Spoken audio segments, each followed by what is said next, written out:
Ladies and gentlemen, we are live from the Isle of Man in the UK.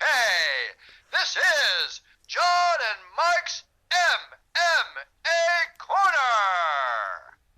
Welcome one and all to John and Mike's MMA Corner. MMA from a different angle. And before we kick off with obviously our usual saga of laughter and seriousness, professionalism, we're going to start by asking you all to jump onto Facebook, Twitter, the lot really, the social networking sites, and give some of our esteemed colleagues a follow, because their hard work really helps not only us and yourselves but just MMA grow. So first up we have MMA Scotland. We'd like you to also jump onto UFC Wreckage on Facebook. Their Twitter handle and their website is MMA Wreckage. We also have MMA UK, and their Twitter handle is We Are MMA UK. Jump on to Facebook to Fighting and MMA. We also have on Facebook and Twitter The Real MMA Talk. And last but not least, they're on Facebook, they're on Instagram, they're on Twitter. Can't miss them. If you like a giggle, you like a laugh, jump onto Funny MMA, kind of putting a light-hearted view on the aspects of MMA and the goings-ons. I thought it was serious. Exactly. So that's what you want to jump onto. Now what we're going to do is jump straight in to this week's edition. Hello one and all, thank you very much for tuning in this week and listening. I'm going to break down what we've got ahead on the podcast, who we've got on and what's going to happen. I'm going to quickly go over the fights that happened last week, what's going on this week, and the interviews I have it's just stacked again. UK based, I've got Tim Wilde, Martin Delaney, Brendan Loughnane, David Lee, all four guys fighting on the FCC card this week in the UK. Over in the States, you've got the upcoming Titan FC card. I've got Ben Egli, EJ Brooks, Robert Washington, Tim Elliott and Dave Burrow on. And I am joined by Karim Zidan, who is the Associate Editor for Bloody Elbow. Okay, this man, he's an MMA contributor. He's actually turned into a commentator as well on MMA. And he's just an all-round fascinating person to speak to. We talk. I learn. So he educates me on what's going on in Eastern European kind of MMA scene with Russia particularly, and all sorts of stuff like that. So sit back, relax, enjoy, because I have, just like I said, I am absolutely packed with guests. But we're going to quickly jump into last week. Last week you had UFC London, you had BAMMA on in Ireland, you had Bellator as well going on, which did fantastic numbers. It's the kind of knock-on effect of the card previous, which was the Kimbo Slice Dada fight and the Hoyce and the Shamrock card. It had a knock-on effect because it did an average views of 733,000, which for Bellator was a really good number. There was wins for Czech Congo, David Rickles, Kendall Grove, Rebecca Ruth, who, if you remember, we've had her on before. She fought on the Shamrock FC card to win a chance to get a contract with Bellator. She got the contract, she went on, made a debut and got a win, so kudos to her. So, like I said, BAMMA as well was on in the UK. Well, in Ireland, sorry, not in the UK. Oh, could have got a bit political there. But yeah, there were some great wins for some fighters that you might want to tune in for and keep an eye out on. You had Alan Philpott, who defeated Nathaniel Wood to win the title. You had Tom Duquesneau, who fought Damien Rooney. If you remember, Will Martin praises and bigs up Tom, and Tom went in and smoked Damien Rooney in the first round. It was obscene how I couldn't believe it myself. Then you had Andy Devent get a win against Paul Bryan in a vicious style and with a TKO finish, and another first round finish was the main event, which was John Phillips versus Chet Kone for the, I know it wasn't Michael Jackson impression, that's his name, who got a first round win to win the middleweight title, and they got a new champion in John Phillips. UFC London, okay, I could go on about the whole card. Firstly, Scott Askham got a stonkingly good win. He made Chris Dempsey do the chicken dance and then dropped him. Brad Pickett, massive win for him personally on many levels against Francisco Rivera. for Brad Pickett. He continues his career. Was gonna, like he said, probably retire if he'd lost. Big win for him. Tom Breeze, Nakamura had a tough fight, a decision win against him, but everyone expected him to get Nakamura to get smoked. Tom Breeze just to walk it. Didn't turn out that way. It shows why Nakamura is a veteran of the sport. Very suave. Was able to get through the 3 rounds and just really be a nuisance to Tom Breeze. But for Tom Breeze, that is invaluable. For someone who's got 3 times the amount of fights as you, Tom Breeze is going to evolve and grow from that fight. It is invaluable, the ring time he got. Gegard Mousasi beat Talis Latis. Me and James Lynch, when we spoke about this, we both picked Talis Latis, and we had our reasons. Gegard Mousasi is that guy who just, you don't know which one's going to turn up. And this time it actually turned out to be Talis Latis. Talis Latis turned back to the old Talis Latis of old, when he got cut from the UFC, before this pre-cut from the UFC, where he drops on to falls on his ground to pull guard, and he just fell into his shell. Mousasi was just picking him apart on the feet. It was an exhibition to get decision win, which was the only drawback. Gegard, people feel that he should have finished Talis Latis, and to be fair, he probably should have. But it's a win for Gegard Mousasi. Good win. Bumps him up the rankings. Talis Latis, I don't know where he goes from here. What does he do? Is he just going to be a guy who's stuck in the kind of around the number 10 rankings kind of area? He's not going to get into the elite middleweights again. I don't know. Main event, Michael Bisping, Anderson Silva. Look, a lot of controversy into it. Simply because of the 3rd round incident at the end when the flying knee from Anderson Silva dropped Michael Bisping. Commotion was going off. Look, my final kind of point on this is simple. Michael Bisping, fair and square, won a decision. You got rounds 1, 2, and 4. Fair and square, okay? Anderson Silva lost the fight because he didn't bother to win the fight. Anderson Silva could have had the fight wrapped up and won, but he didn't bother. It's his own fault. And in my opinion, I don't know what Anderson Silva's doing getting back in the cage. I'm not saying he's not capable, but if he's not going to go in there, if he's talking about winning the title and he can't be bothered to go and finish a guy to win, to put his foot down, to make his mark, to say, look, I deserve a title shot, I'm not interested. Simple as that. So moving on from UFC London. Alright, let's move on. Forget that. I'm not going to talk about the Bisping Anderson again, okay? That's me. That's my final point. I'm done with that. I'm going to move on to what's going on this week, okay? Because literally, folks, I'm going to talk about the fights that are all going on this weekend. Once I've done that, I'm pretty much just going to put our guests on, really. Karim, he's a co-host. This is just the start of it. Bellator's on this weekend. There's a couple of fights of note. Joe Warren facing Darren Caldwell. When he's fighting, Darren Caldwell's 8-0. He's an unbeaten guy. Joe Warren, veteran of the sport, 2-time 2-weight class champ for Bellator. I think this is a potential for a guy, an up-and-comer, to get a big name on him. If Joe Warren loses, what's the big next step for him? Gilbert Smith stepping in for Michael Page against Fernando Gonzalez. Mr. Gilbert Smith, he was doing well at RFA. He's stepping up to the big leagues in Bellator. He's getting his chance after the whole Tough series. So that's going to be interesting to see what happens there. You also have Titan FC having their first card of the year. After what happened last time with the cancelled card, it's, fingers crossed, it's a big, huge success. It's on UFC Fight Pass on this Friday. You can definitely tune in. There's a handful of fights on worthy of note, really. You've got Jose Torres against Jorge Dominguez, both making a debut. Jose Torres, 2-time world amateur champion. So he is one of the guys who's got a lot of hype behind him, a lot of prospect in him.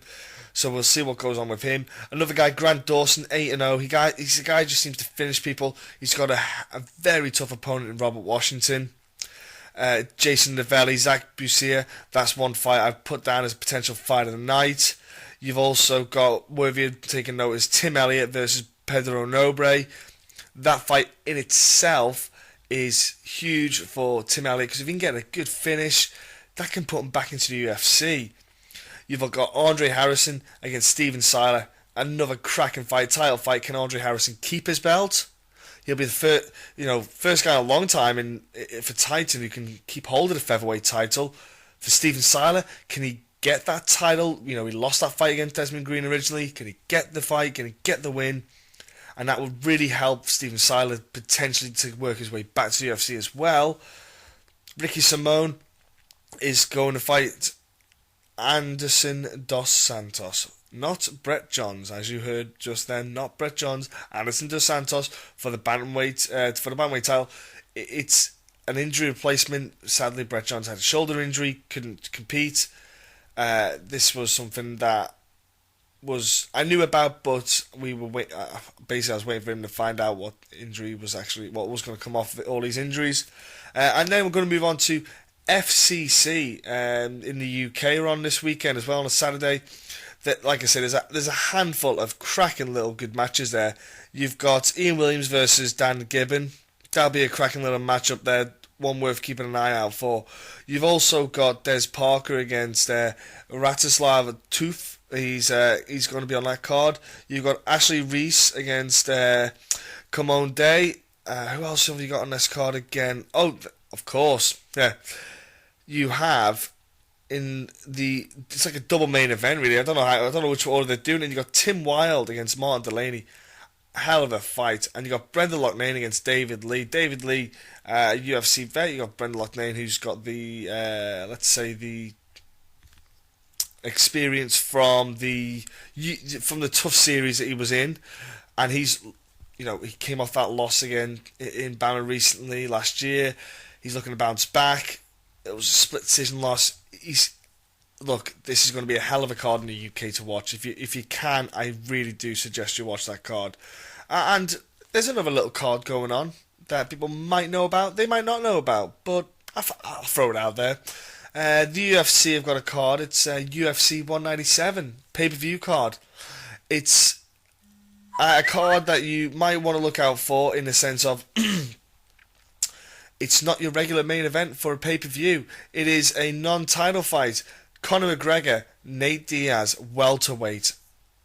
Yes, it is fascinating. We all know what's going on with that one. You also have Holly Holm defending the bantamweight title for the first time against Miesha Tate. That fight is huge. Miesha Tate, if she doesn't win, will that be her? Gloves down, retire, out. She talked about retirement before if she couldn't get a title fight. This is it. It's got to be her last stab at the title shot. You also have Gian Villante against Il Latifi on the main card. Corey Anderson, Tom Lawler on the main card. Another women's bout, Amanda Nunes against Valentina Shevchenko. That is going to be a stonkingly good bantamweight bout. A couple of fights probably worth maybe keeping an eye on. You got Darren Elkins versus Chase Skelly, Diego Sanchez and Jim Miller. That fight I look forward to. Diego Sanchez, Jim Miller, and that's a card that's on this weekend. Again, I could talk about these fights in a bit more detail, but I've got so many guests on. There's so much happening.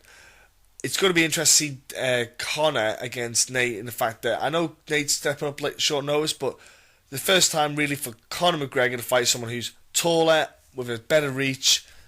How does he handle it? And he's fighting another southpaw. I look forward to seeing how he deals with this fight.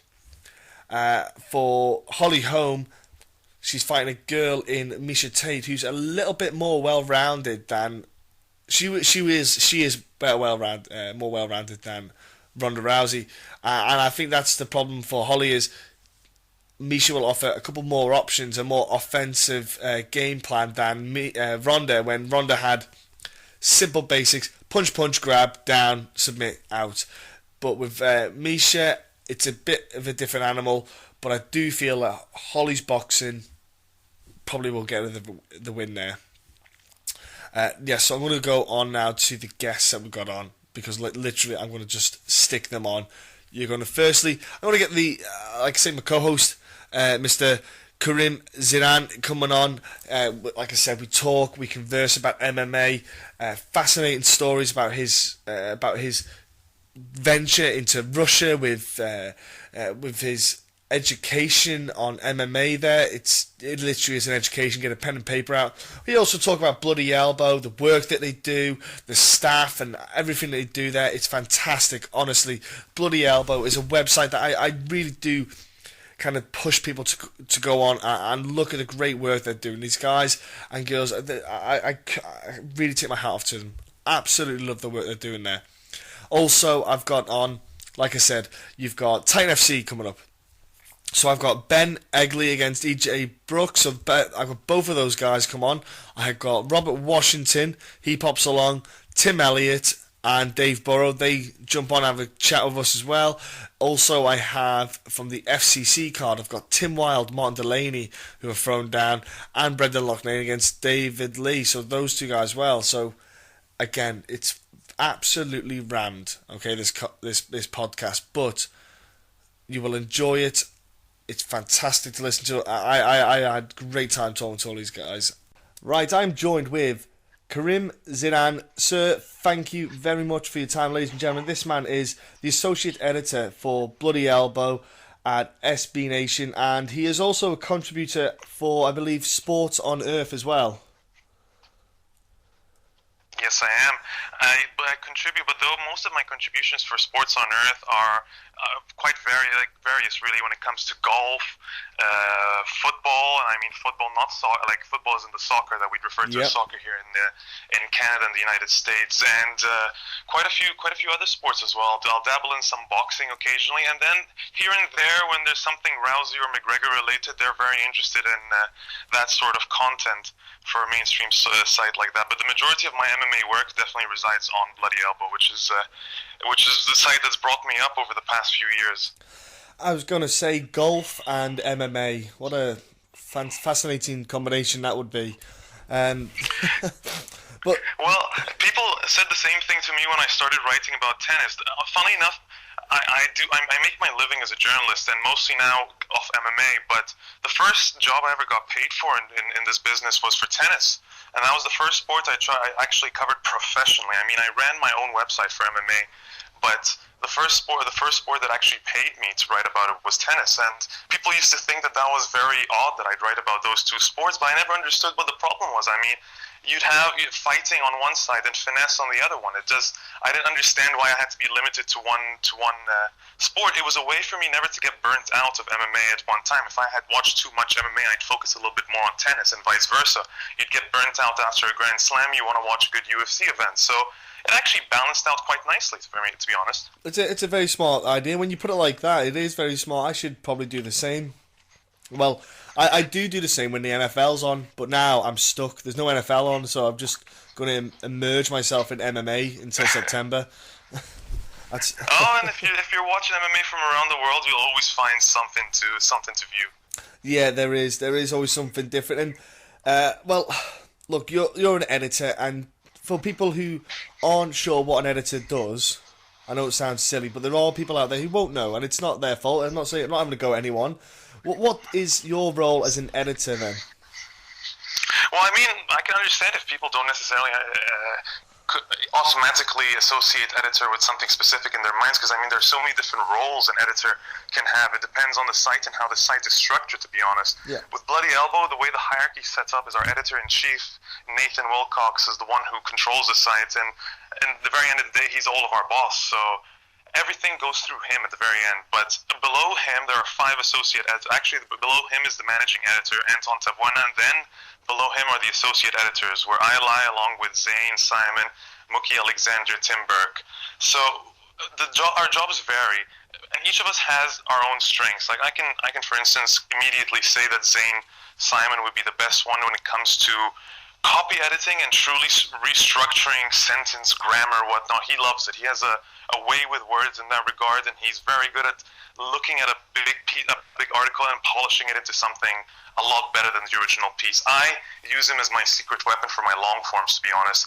I'll come to him with a 6,000 word piece, and he'll spend a day or two making me seem a lot smarter than I am, to be honest. So that definitely helps a lot. And there's various roles. Like I like to help some of the writers adjust the direction they're going and picking a theme, for instance, for their article, or how they want to go about writing it, or the sort of language they want to use, how to separate ourselves from a blog and present ourselves more professionally in terms of the writing style, and whether we should copy and paste certain things, whether we should look for our own sources when it comes to certain things. It's just a way to develop fans and amateur writers into slightly more professional writers on a website. I tend to enjoy doing that much more than I do copy editing, for instance.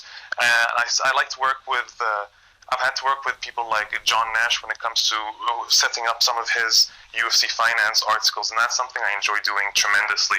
Sitting back and thinking of, okay, how do we sell this to an audience? How do we take this detailed, complex data and information and present it to an MMA audience that might not necessarily have ever read something this financially complex and detailed.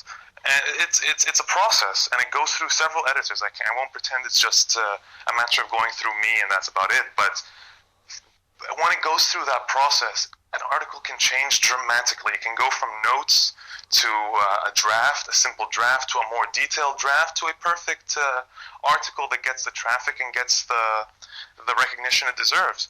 But sometimes it can go dreadfully wrong. Sometimes we miss things out. Sometimes in that process we forget about the copy editing and we're too focused on structure and how to get traffic from the article and how to word it correctly and the URL and search engine optimization, all these other things that the digital age has brought on for us. So instead you end up forgetting simple things like the first sentence of an article, or how to close out an article perfectly, or making silly grammatical errors that should not be there, or forgetting to source something really important. All these things, we're human at the end of the day, so a lot of these errors occur, but I like to think that because we're so many editors now on the site, that there's four of us as associate editors and then the managing editor, that we end up minimizing the damage as much as possible. Like that, if there are cracks, that there are very small cracks that we're able to capture very quickly. And I think that the way the site has progressed over the past couple of years, we've really seen that development since we've taken that structure. There's been more traffic to the website. We've been recognized for our work, at least one of the last 2 years in the MMA Awards, at least for our nomination. And we continue to do that. We continue to develop, get new visitors, new fans. So I think whatever we've done, we're on the right track. That was so well put. Wow, I love the way that was worded there. Excellent. That is a great description of idea. And you're right, Bloody Elbow. I'm loving the work that's coming out of this. You know, I love some of the stuff that you've done. You know, well, a lot of the stuff. Sorry, I'll rephrase that. Sorry. And you're right, because like you said, you're filtering it. You know, you get an article, you get a piece, and it's going through several lot of eyes. It's this simple equation. As long if a couple more eyes are looking at it, you'll get a different point of view to iron out all the creases, and you know what, it's going so well. I have to say, I loved some of the particular pieces that stood out for me was the Edmund Tavari, his bankruptcy information all came out. You know, the fact that there was the discrepancies in his testimony. You know, some of the stuff is just, you know, the way the time and effort has been spent on it, it's fantastic to read as well. Well, I appreciate the feedback, and again, it's a team effort. I can truly say that Bloody Elbow does not have a superior writer to say, or someone who truly, once you think back, when you used to think of Bloody Elbow back in the day, you'd think of Brent Brookhouse leading the way with his work on all sorts of rape charges and accusations. You think of all the stories that he investigated over those years, and you think Bloody Elbow was synonymous with him back in the day. It's changed a lot more recently. You find that we have just way too many talented writers, each who have just found their perfect niche, and they're working through with that niche. We have so many. I mean, if I tried to create a list right now, we'd go on forever, because I think I could name every single writer we have and present something that they're better at than someone else on the site. So it really is a team effort. It truly, truly is a team effort. Some of us are better feature writers. Like, I'd like to focus my time on the long forms. Steph there might not be a better person to get interviews and to get the right sort of content out of, and right quotes out of someone than Steph Haynes, sorry. And there's just so much good work. I think of Mookie Alexander and the work he just put out on Cody East and whatnot. It's just, and then John Nash and Paul Gift, they deserve the Journalist of the Year award, in my personal opinion, just for their joint efforts in things like the UFC lawsuit that's ongoing again, like you mentioned, the Edmund Tarverdyan story. And there's just so much good work, and it's varied. The beauty of the site is that we're not necessarily stuck to one sort of style. It's not a site that you're going to just go and look and check out feature work, or it's not a site that's just going to have investigative work or the latest news. I like to think that we focused our effort, instead of finding the right sources to give us fight announcements a day or two before other websites, we focused our energy on the right things that few other websites really truly dare to cover. You're right. I was going to say dare to cover is a great way to put it, because some of the stuff you put out, I'm sure, obviously, for example, let's say the UFC lawsuit or the World Series of Fighting segments that you've done, or Titan FC when the event was cancelled. There's various things that certain promotions or people would rather didn't go out. They would rather that information didn't go out there. You're not going out there to, necessarily shoot down anyone. You're just putting factual information out for people to find out, because, like you say, a lot of sites, they'll care about the latest fight announcement, or they'll talk about the latest fight card coming up, but they won't address maybe the ongoings outside of the cage, which I think does matter. And I think if we can address some of these issues, I think it's a big part that should happen. I think a lot of promoters aren't really taking responsibility for some things that happen in MMA. There's a misunderstanding of what everyone's role is in the MMA community. For some reason, promoters and fans and whatnot think that reporters are part of the same team in some way, that we're all in this together. Maybe because MMA was such a small sport and such an underdog for so long, that everyone felt the need to come to its defense as a group just to keep it alive. Yeah.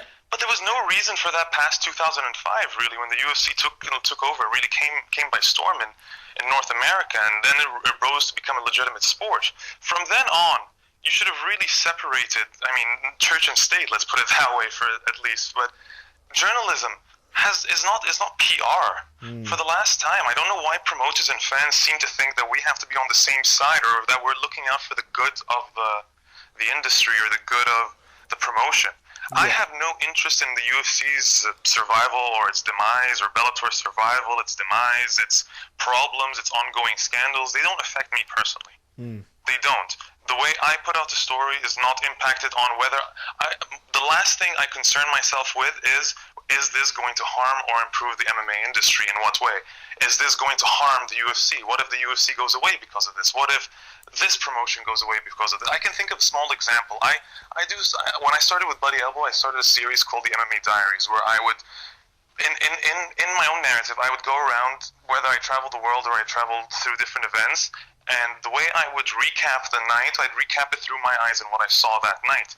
I attended an event in Ontario that was really, really disappointing, called Substance Cage Combat, and it was the second one and the last one, mind you, that they ever hosted.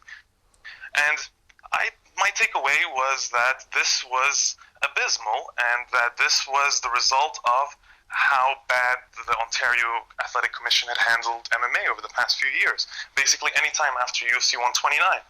Well, the original article went out, and the promoter took to Twitter and decided to bash me on Twitter.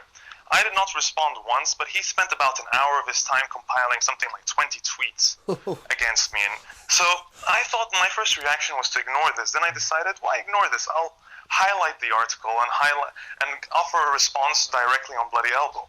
And my response was very simple, that I don't work for him. I don't need to write an article pretending that this was a good event just to keep a semblance of MMA alive in Ontario. If MMA is not doing well in Ontario, that's not my responsibility to pretend otherwise, just to keep his promotion around just because he spent some money on an event. That's literally not my concern. That's not the concern of any reporter. A reporter is there to present the facts. If something's hidden, if something's not there, that's what we're there to do. It's research, it's investigation, it's correct sourcing, it's unbiased reporting, as much as humanly possible.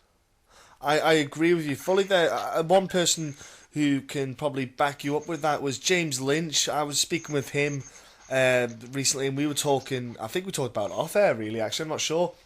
but we were talking about Canada and the MMA in general, and he mentioned about the athletic state commissions in certain areas that makes a big impact about why possibly the UFC isn't doing large doing a bit, like doing big pay-per-views there still or anything, and you put an article out, even though it isn't the UFC, it's a regional show.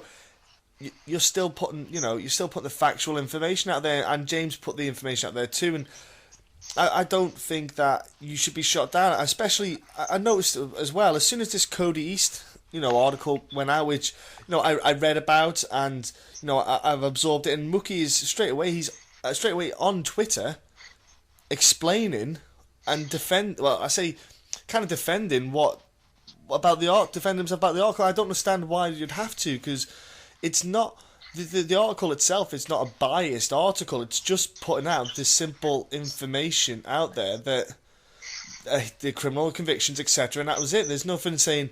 It's not condemning Cody in any way. It's just putting out there what had happened in the past. Well, it's the assumption. It's the assumption that we are against the UFC, or that we are against good MMA, or we're against second chances. I think was one of the tweets I read. Was apparently Bloody Elbows against second chances, because we're seen as the sort of politically correct website in that regard. I guess trying to defend women's rights in some way, shape, or form makes us politically correct. Whatever society has deemed us nowadays is not my concern in terms of a label, but it's the assumption there that you said people get defensive based quickly on the fact that, oh no, Bloody Elbows put another one of their articles out. But the truth is, and what you just said, is that it was an unbiased piece of reporting where we mentioned exactly his history of his troubling past, basically. And it involves cases where he was acquitted, and they were noted. Another article could have tried to present it as the cases where he was not acquitted from and mentioned just those, or sorts could have worded it so that this person should never fight in the UFC ever. There was actually no mention of that at all. No. None whatsoever. This was not an article saying why Cody East should not fight in the UFC. It was simply mentioning his troubled past. And again, just like Mookie mentioned on Twitter, not reporting that sort of knowledge, if you are aware of it, is irresponsible. Yes. I do you know what? And this is why I keep retweeting, I keep reposting your articles, because you're doing the right thing, and this is what I don't get. I think you're right. I think people do have that silly mindset that MMA promotions and MMA journalists should be all cuddled up together and, patting each other on the back and, sleeping backhanders together. They are two separate entities, and they should, I say in a way, stay that way, but I understand there should be correspondence between the two, relaying information onto one another, but at the same time there still should be a clear divide between what they are. And I do find that some representations of the MMA journalism, they are very favoritism towards certain promotions or fighters or people, and it grinds me a little bit, because I think you're just doing it basically to be a brown nose. Well, it's very difficult for me to point a finger in any way, because just being in the industry for a few years, I sort of empathize a lot with everyone involved, and whatever position you've decided to fill. And I'll give you an example. Say we're referring to sites that put out too many Conor McGregor articles, and I'll happily mention this right now. We're guilty of that as well, and I'll tell you why. It's traffic. Yeah. At the end of the day, we can talk about the fantastic features that come up, and John Nash being able to put out one article a month or whatnot, that's fantastic knowledge that you wouldn't know without his hard work, or Paul Gift's work, or anything, or the long forms that I only get to do about 3 or 4 a year of them. All that would not be possible, and the site would not stay afloat if we didn't have the necessary traffic. Yes. And the numbers and the viewership, and all that comes from repeated articles on Ronda Rousey, Conor McGregor, Nate Diaz, and it means playing the game to a certain extent. So I won't pretend everyone's innocent or everyone's guilty of something that's only natural for survival. I mean, you have to think about the way media operates nowadays. We are no longer buying newspapers, which automatically funds the organization to print out more newspapers. We have to find a new way to to make up for that lost income. Yeah. So it comes in the form of ads and more videos on articles. And I know people don't like clicking on articles and finding a video that automatically plays for them. But guess what? It's a way to keep that site that you are addicted to open and running. So what if there are some ads sometime? Occasionally you're going to find sponsored articles and sponsored content on there. If it's not clearly labeled and it's misguiding content, that's a different story. But if it's clearly labeled as a sponsored article or something that's written or presented or paid for by the sponsor themselves, and it's clearly marked, then there should be nothing wrong with it. There should be nothing dreadfully embarrassing about that. Let's put it that way. Yeah. There's a certain amount of business that has to be done, and a certain amount of the game is going to have to be played, no matter what. But it depends to what extent you opt to do that. If you've built yourself as a news site, reporting the basic news and the ongoings for the sport that the average fan is going to want to see, then God bless you. You've done your part, and that's exactly what you want to do. But if you want to go above and beyond, or dig a little deeper, or go in another direction, well, then there's only one way to properly do that. And that involves getting your hands dirty sometimes. And that's the issue. A lot of people don't want to because, well, it'll affect a lot of things. It'll affect your sources. I can confirm right now that there are managers that don't want to speak to Bloody Elbow, which means we have a certain segment of the UFC roster that's basically inaccessible to us directly because of these managers who have either been bitten by us or have suffered in some way, shape, or form, or believe that they are going to suffer in some way, shape, or form from interacting with us. And it's always going to be perspective at the end of the day. Someone's going to always say, well, Bloody Elbow didn't do this way, didn't do this way. At the end of the day, it could be I've had managers admit that they don't want to deal with us because we covered the Lloyd Irvin situation. So if you're telling me that I should be upset right now that this manager is not in touch with me because Brent Brookhouse wrote about someone as sinister as Lloyd Irvin, yes. I happily say that. Sinister is a good word to use, yes. Then I'm not quite sure. I feel like I'm on the wrong side here. Then I'd quite happily not speak to this manager. It does not bother me in the slightest. Yeah. The thing is, when you get to this sort of stage with coverage, and you can ask anyone who works for Bloody Elbow because they can tell you we're limited in certain things. It's not about being put on a leash, but it's being limited and being basically cut out from a certain segment of the community because we are who we are at this point. It's either something you have to accept and move on with, or you give up and you try and play the game like other websites do. It's a tough there's one, always yeah. going to be that tension. But to move back to your earlier point, there's absolutely no reason for you not to have civil relationships with all the promotions you're dealing with. Again, it's not malicious. Yeah. None of this is malicious. We'll happily report good UFC information when it's out there. It's not malicious. It's not an anti-UFC agenda or an anti-Zuffa agenda or anti-Bellator agenda. It's none of that whatsoever. I'll happily report about ACB, M1, Global Fight Nights or whatnot, and I'll happily mention when there's something wrong happening as well. It depends on the news that's available at the time, but it's also a willingness to accept the fact that not everything you're going to publish is going to make someone happy or everyone happy at all times. That's just never, if you're in this industry to make people happy or to make sure that you can still high-five everyone when you go to an event, you are not in the right industry. Yeah, I agree. I love that. You're spot on with what you're saying there as well. And look, it is a bit of a touchy issue, really, and it can be a tough one to decide. Like you say, you don't know which one. If you're going one way, if you're going to get your hands dirty, it is one way. You got to accept things are going to happen. As in, like you say, you can lose contacts. And again, that Lord Irving thing. I don't know if you know about it, but he used to he had that like, almost like a pyramid scheme that he did where he would say and he'd get, do you know how he got his students, and he'd have his students live in a house and he would call them the 1%, and he would have them people just go to competitions and he would constantly win gold medals. And then what happened was everyone who wasn't part of like Lord Irving's training, they would all call themselves the 99%, and they go. And they'd all have like little badges saying I'm part of the 99%. And yeah, brilliant it was, absolutely fantastic. I got a friend of mine who's he went to grappling competitions and saw it and was telling me about it on the geese. So he asked, he went, "What's that all about?" And I was like, absolute cracker that. And when I look back at it, I think, yeah, I'm happy I'm part of the 99% as well myself. But look, like you mentioned there, some non-US based promotions. You yourself do a little bit of commentary with M1. That venture into commentary, how did that come about, and how have you found doing commentary?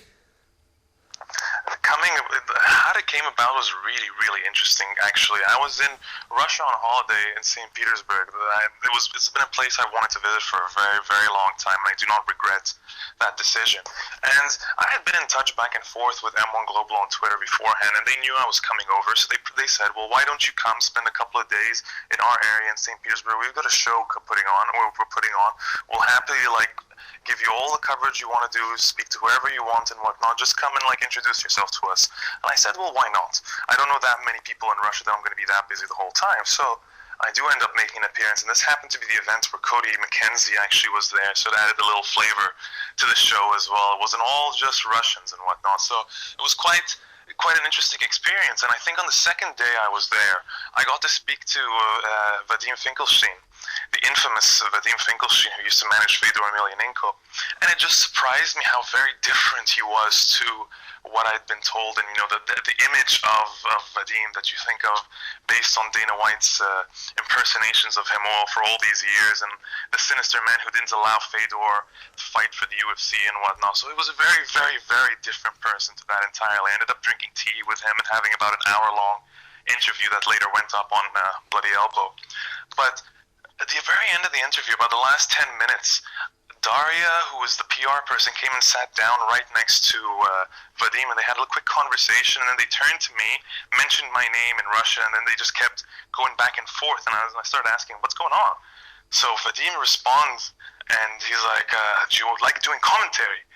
We need a commentator for tomorrow, because Ian Freeman actually was on holiday at the time and wasn't going to be able to attend that show at the end of the year. So without him in the picture, they needed a spare commentator. So they're like, okay, Karim, you seem like you have good English. Would you like to try commentary? And it was going to be me and M1 Global's matchmaker. So I was like, I guess I can do this. And this is interesting, okay. They're like, no, trust me, it's going to be perfectly fine. You're just going to talk about the fights. You seem like you know what you're doing and you have good English. It's going to be perfectly fine. I'm like, okay, sure. And I was expecting to attend this event as a fan and whatnot and relax and lay back, and in the end I found myself sitting in a broadcast booth with headphones on and being told, alright, this button's on, this button mutes this, and this button says this, and you can adjust the volume like this, and you're ready to go. And that was my introduction to commentary right there, nothing else whatsoever. So by the time I came back to Moscow a few months later, they ended up liking the commentary a lot and basically invited me back as soon as possible. I skipped an event in Georgia that I wasn't able to attend, and I was back again in Moscow 3 months later, and this time alongside Ian Freeman. I was thrust right into it. He basically sat down and he's like, alright, here's how I like to do it. I like to talk about the fights, and you look like you've got a lot of notes, so you add some color to all this. I'm like, sounds good to me. I'm like, fantastic. So we basically got started. Took a little bit to just master how to get around each other so that I'm not speaking over him or interrupting each other. And just about 2 or 3 fights into the prelims, and we felt like we hit a groove. And ever since then, it's been each event we feel like we're getting a little bit than the event before. It's a work in progress always, but I feel like working with such a professional, such an experienced individual like a UFC veteran like Ian Freeman is just fantastic. And sometimes a little starstruck. I'm sitting there, I'm like, wow, I'm trying to keep up with this person here, and he seems to think this is going okay. So. Just five events in, I think I'm enjoying this commentary thing. That's awesome. That is some story. That they just call you in last minute. That is fantastic. That wow. I have to say that is one way to get about. And do you know what? Like you say, it is a learning curve. The two of you together. It's just got to take time. The more fights you do, the more smooth you'll get, and you'll just like I say. It's like when you hang out with someone for long enough, you can finish each other's sentences. Well, yeah, it's good because we don't just suddenly meet in the broadcast booth and start talking and don't have conversations before or after. No, we're usually I'm there at the show about a few days early. Ian only shows up about 24 hours before the show. He's usually working at his gym until it's time to head out for the show. So he comes out about 24 hours before, but I'll spend the majority of those 24 hours with him. So we'll have breakfast at the hotel or something of the sorts, or lunch, and we'll be at the show about 3 hours early. So we've got 3 hours where it's mostly Russian people running around setting up the show, and Ian and I just just relaxing, shooting the shit, just having a conversation, basically. So by the time we start commentary, we've already had a big, long conversation or very comfortable speaking. So it's almost like a warm-up in a way. Yeah.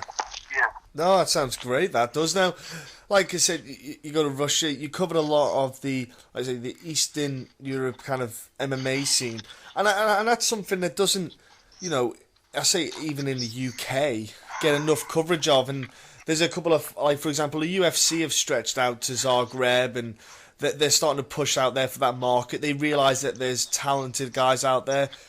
Do you think there's a reason why none of the big promotions have maybe reached out that far yet? Do you think there's anything in particular? Maybe it's political or something? Well, if you're thinking about specifically Russia, then I can tell you that it's the reason is maybe threefold. It'll be political, socially, and economically speaking, really. If you want to take it on all those levels, and I'll break it down for you right now. The problem when you think of the UFC expanding to Russia is they have to think of it as a good business venture on their part as well.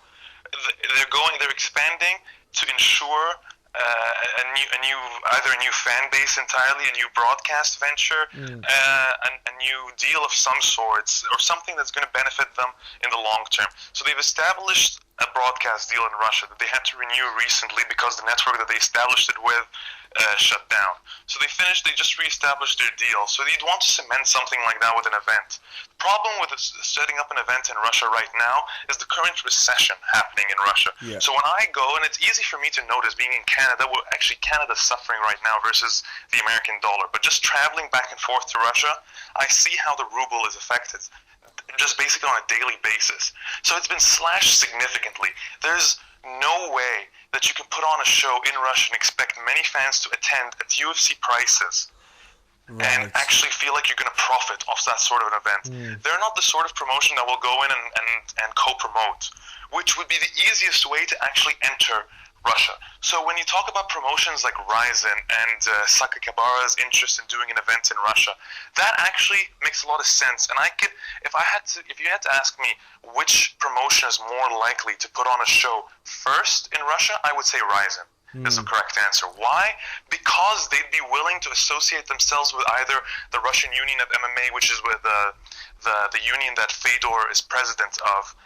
So if they associate themselves with that, which is a union that has officials and judges and a host of amateur fighters and all sorts of things, they end up with a venue, judges, officials, and prelim fighters all set up for them before they even step on Russian soil. So it makes a big difference. Or if you associate yourself with, say, M1 Global or ACB or Ahmed MMA, any of the Chechen promotions, you end up with a foundation that's already laid out for you, something you can't just go in as a foreigner and do in Russia. It doesn't operate that way.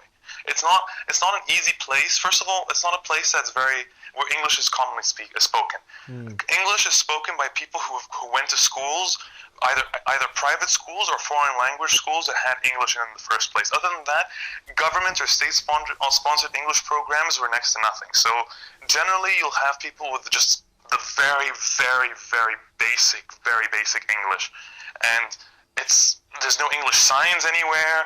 The system operates differently. People are very different in Russia. The expectations for people is different. M1, you have a whole section taped off where there's a lot of celebrities that attend, and a lot of actors and stars and like Olympic champions and whatnot, and then there's businessmen on one side. There's a lot of people who are basically attending on a free ticket, prompt prices.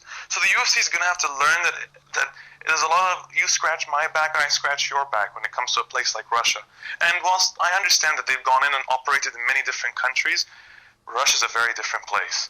And if there's under the Putin administration, if you're not operating under the business ventures with the oligarchs or with Russian businessmen who already are in favor with Putin in either St. Petersburg or Moscow, you're not going to put on a successful event. You're not even going to promote it well enough to get enough fans there.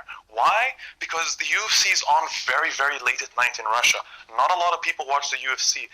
Based on the ratings that I've seen when I was in Russia, many more people watch M1 Global and Fight Nights at regular scheduled times in Russia than they'd stay up to watch the UFC.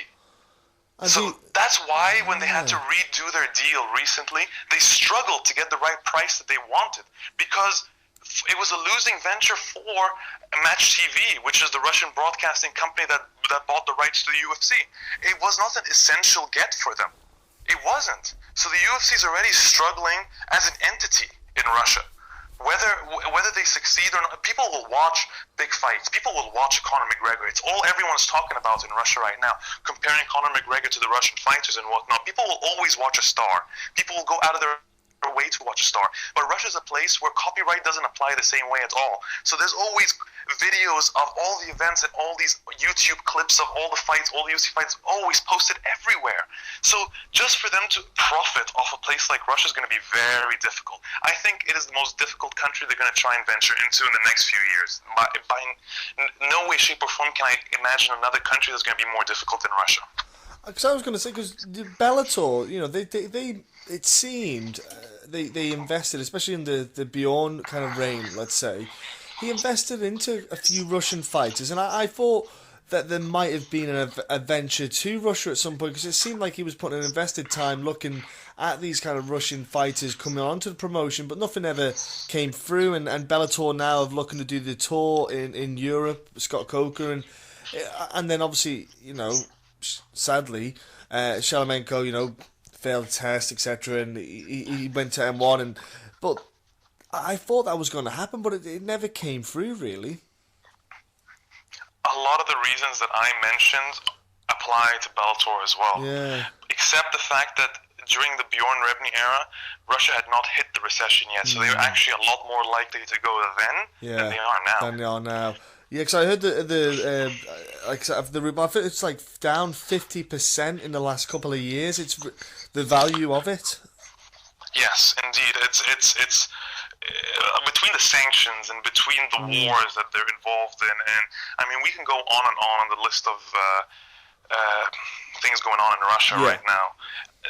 It's just a very volatile country for you to try to go into. I mean, unless the UFC is at the business of losing money, this is not the place that they want to go to right now. It really isn't. I mean, promotions like M1 and Fight Nights and whatnot are surviving right now because, first of all, they're offering the correct prices, and they're established companies in the country.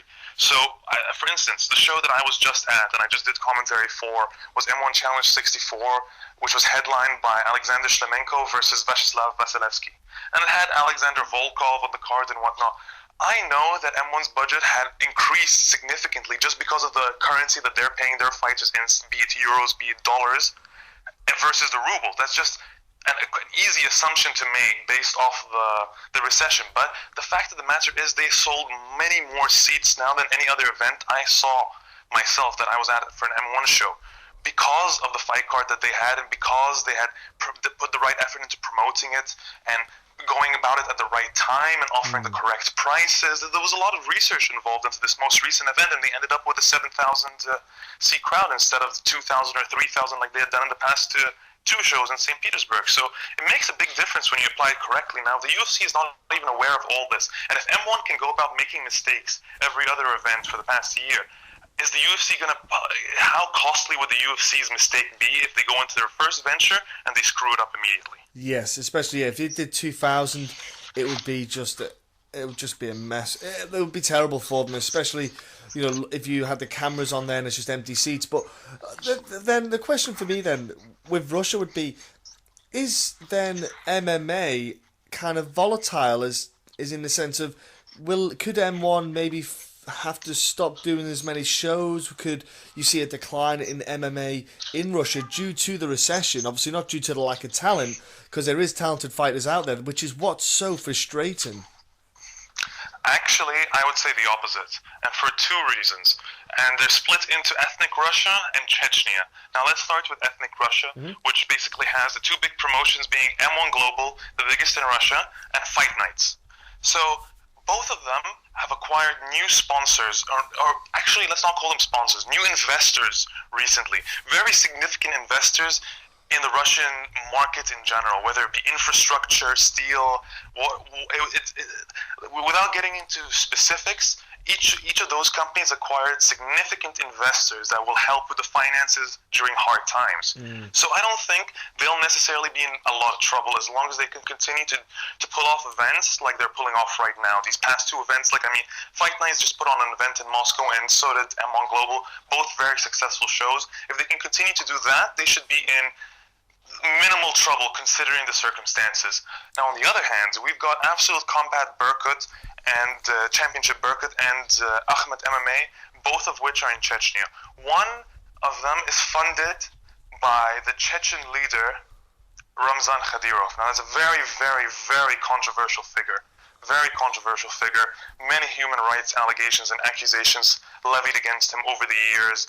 Significant figure in many regards. He brought Chechnya out of its war-torn past with Russia and created a sort of a fiefdom, an Islamic fiefdom that he rules and occupies right now, quite happily and with pretty much the respect of most of the people involved in the country, whether by fear or by simply creating a better environment of living. I mean, he has improved the standards of living generally. It's very hard to deny that much, but it's also hard to deny the past he has and he brings with him. I mean, a guerrilla fighter once upon a time, and I implore most people to really truly go to search him up on Google rather than hear me talk about him, and you'll get all your information and you can come to your own decisions about this human being. But at the end of the day, he's an MMA hobbyist, and he has chosen MMA as the outlet that he's going to fund and create athletes. So Ahmed MMA was his project that he started a few years ago, basically entirely funded by him. They now have a 1,000 square meter gym, something along that lines, that is insane, that has just been built. It's got all these screens everywhere, state-of-the-art facility, training facility. They've got, I think, about 10,000 amateurs training right now, trying to be fighters. He funds a lot of these fighters. I mean, he has Tyrone Spong training in his gym right now for a fight. What? He regularly brings people in like Badr Hari. This is I mean it. He's someone who truly has invested into this sport. I mean, this is a man who had Frank Mir and Frankie Edgar and Chris Weidman dancing at one of his parties, dancing the Lezginka, which is a traditional North Caucasus dance. You can check out either my work on the subject. You'll find quite a bit of it on either Sports on Earth or Bloody Elbow, or you can check out Patrick Wyman's fantastic work on Chechnya and Ramzan Kadyrov as well, whether it be for Deadspin or for Bleacher Report. So it's all there and it's all available for people to read if they're interested in it. So he, in the end of the day, he will not exhaust his fund anytime soon. So that promotion has just is about to put on a Grand Prix of sorts that includes a lot of interesting fighters. Like they've brought Frodor Khazbulayev back. They've got Magomed Biblatov, who's the current flyweight champion in the World Series of Fighting. They've got Kurt Holloway, and they're bringing in Tyrone Spong. They've got all sorts of people that they're happily paying for, and they've got the money to pay for. There's almost no promotion in Russia right now that will have more money than him. Unfair, yes, but there's no promotion that is better suited for the task right now. Whether they survive in the long run is a different story, and that will have to do with the politics of the situation. ACB is another one in Chechnya that is very well funded by businessmen, and they'll be completely fine for the next while. So I think Russia in itself, they're solid because of the investors that they have. That's kind of reassuring though to hear that it's safe, because my worry is, like say, a recession hits a country and it does have a knock-on effect on everything. In MMA, I was speaking with a couple of guests on it about actually Jeremy Klump. I've had James Lynch, a handful of people on there and even Chuck Mindenhall as well, and we spoke about how the MMA bubble is actually a lot smaller than you realise. You know, how I might think that MMA is, everyone knows about MMA, everyone knows MMA, that's it, everyone knows, but no, they really don't. It's not as big as I make out. So that when a country has a recession, when it has a knock-on effect on everything, because MMA is not so big, it will have a larger knock on it than I actually realise. So that's my worry with, for example, Eastern European countries, that, especially with the EU, and especially in certain countries that are part of the Euro, where the Euro's not so strong, it does worry me a little bit, and because I want to see the sport grow. You know, I I completely endorse the sport and I will do anything to help it grow. But seeing how these investors in Russia are there to help it's huge. And I suppose in a way it does kind of fill me with the kind of hope that in the future everyone just won't be looking at UFC, because this was one thing that gripes me is people only know the UFC, and I think there's so many other promotions out there that put on amazing fights and have some really talented fighters. Just because they're not in the UFC doesn't mean these guys are not of that caliber. It's a difficult subject all around. It's like, how can you ever convince one person who's a casual fan to watch that much of a certain sport that he's only a casual fan of? Yes. At the end of the day, the UFC is where it is because of its consistency, because of its ability, because of the way it penetrated the market at a specific time, and the way it's lasted over the past few years, whether it be with investors, whether it be with its evolution and whatnot. At the end of the day, it was right place, right time, and then it evolved from there. But it's essential that the UFC be exactly what people view the most, because on any one day you could end up with a promotion like Bellator putting on a show like Kimbo Slice versus Dada 5000, and if that was our advocate for MMA, then we're in then our belief system is in a lot of trouble, isn't it? So at the end of the day, if you're gonna have to pick one thing, that's why there's only one FIFA. There's only one NFL. There's only one. You know what I mean? And that's the UFC is gonna have to fill that role. If you're that hardcore fan, then by all means go watch all the other sports, because there's enough of a void there to be filled, and there's enough stuff for your viewing pleasure out there.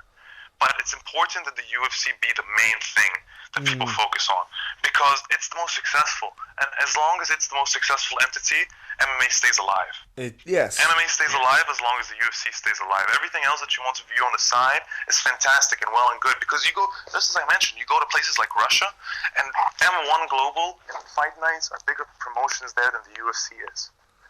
That's important. Yes. That's important for their existence. But those are established entities.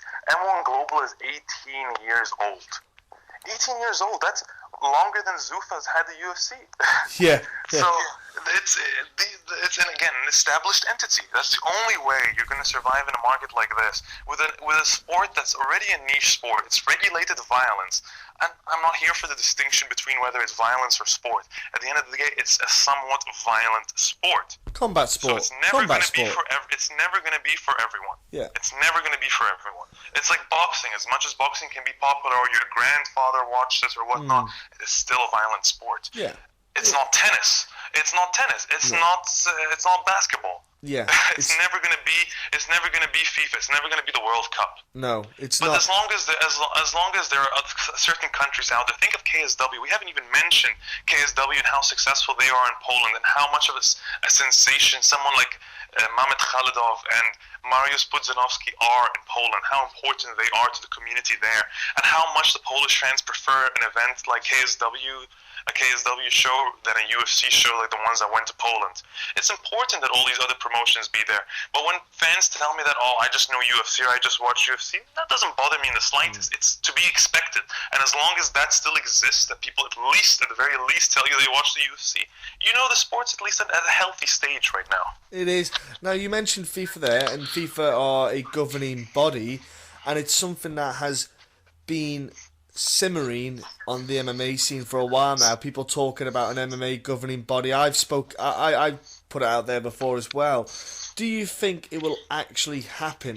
Like one kind of ruling entity for the world of MMA, and if it were to happen, do you think the knock-on effects could kind of damage some of the promotions maybe? It's a tough one. I know. I'm trying to say hypothetically. Let's just like think hypothetically. For example, you've got ONE FC. They allow soccer kicks, okay?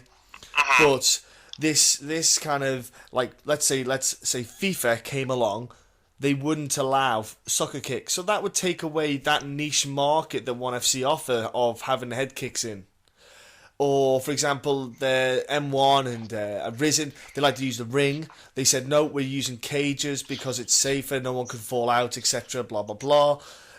Do you feel that it could, like those kind of little effects? Because I think each promotion, not every promotion, sorry, but some promotions have their own little niche market in what they offer. Sorry to interrupt. No, go ahead. I think there's no.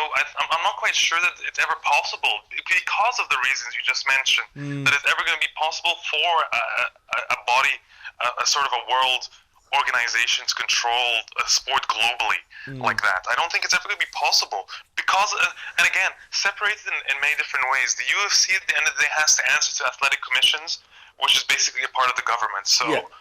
That's going to happen in the United States, but then again, what happens in Canada is slightly different. What happens in the UK, I'm sure, is very different. Yeah. What happens in Russia is very different. Now, to get all those to associate together, how's that even possible? If once it is possible, or once it is achieved, I'm not quite sure that will ever be a good thing in any way, shape, or form. Yeah. The beauty, why I watch these. People always ask me why I spend so much time on KSW and M1 and Fight Nights and ACB. It's because they're so different. Yes. They're so different. I just put out a tweet recently, like just an hour ago or so, saying that what I like about the Russian regional scene is each of those promotions are so different in terms of the crowds that show up, in terms of the production value, in terms of the entrances. Some come out with dances. Some have military ensembles coming out like their version of like the Star Spangled Banner. It's and all sorts of other hilarious parody things that come out. You had people coming out as Cinderella at some point, or Anastasia, and it's just entertainment on a different level. Yeah. And it's the reason why people are so nostalgic about Japanese MMA and why so many people enjoyed Ryzen when the show happened on New Year's Eve. There's a lot of people who did enjoy it, even though it had things like Bob Sapp and Akebono on it. Even though, despite all those things, people still enjoyed the differences that you find, these little unique touches that happen in all these other MMA shows. It's part of what makes MMA special.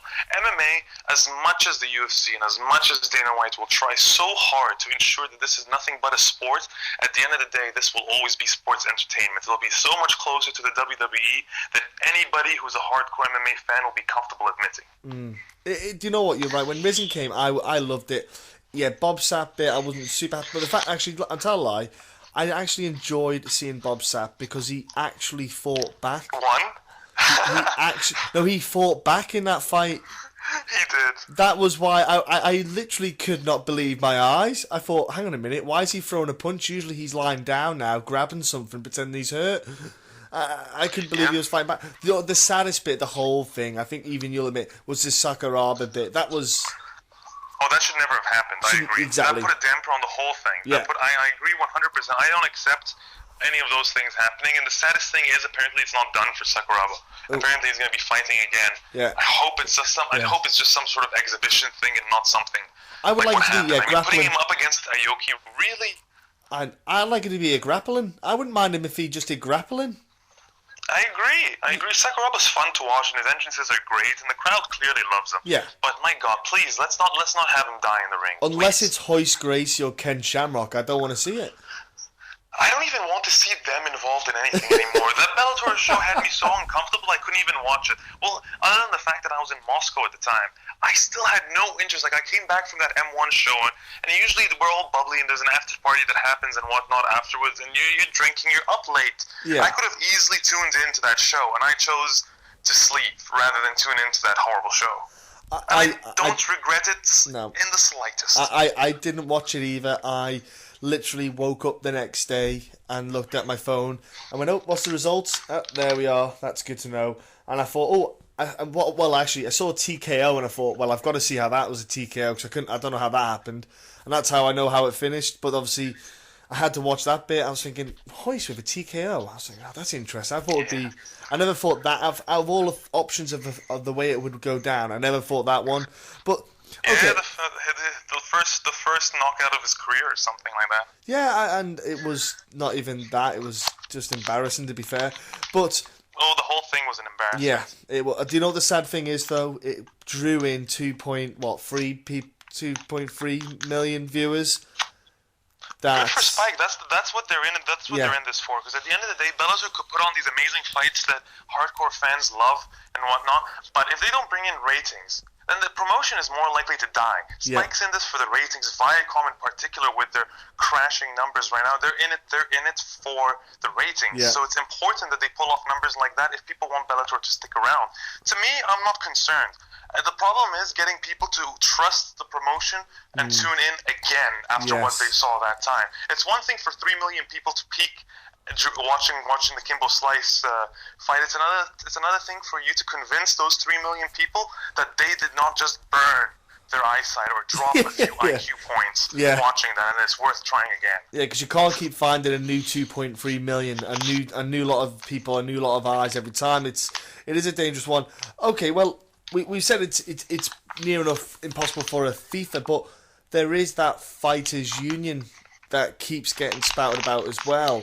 Do you think that's something that will come along? Because you got the UFC, for example, their EA, they've released the roster for the game, the UFC game, and Benson Henderson is on the game, yet he's not with the promotion.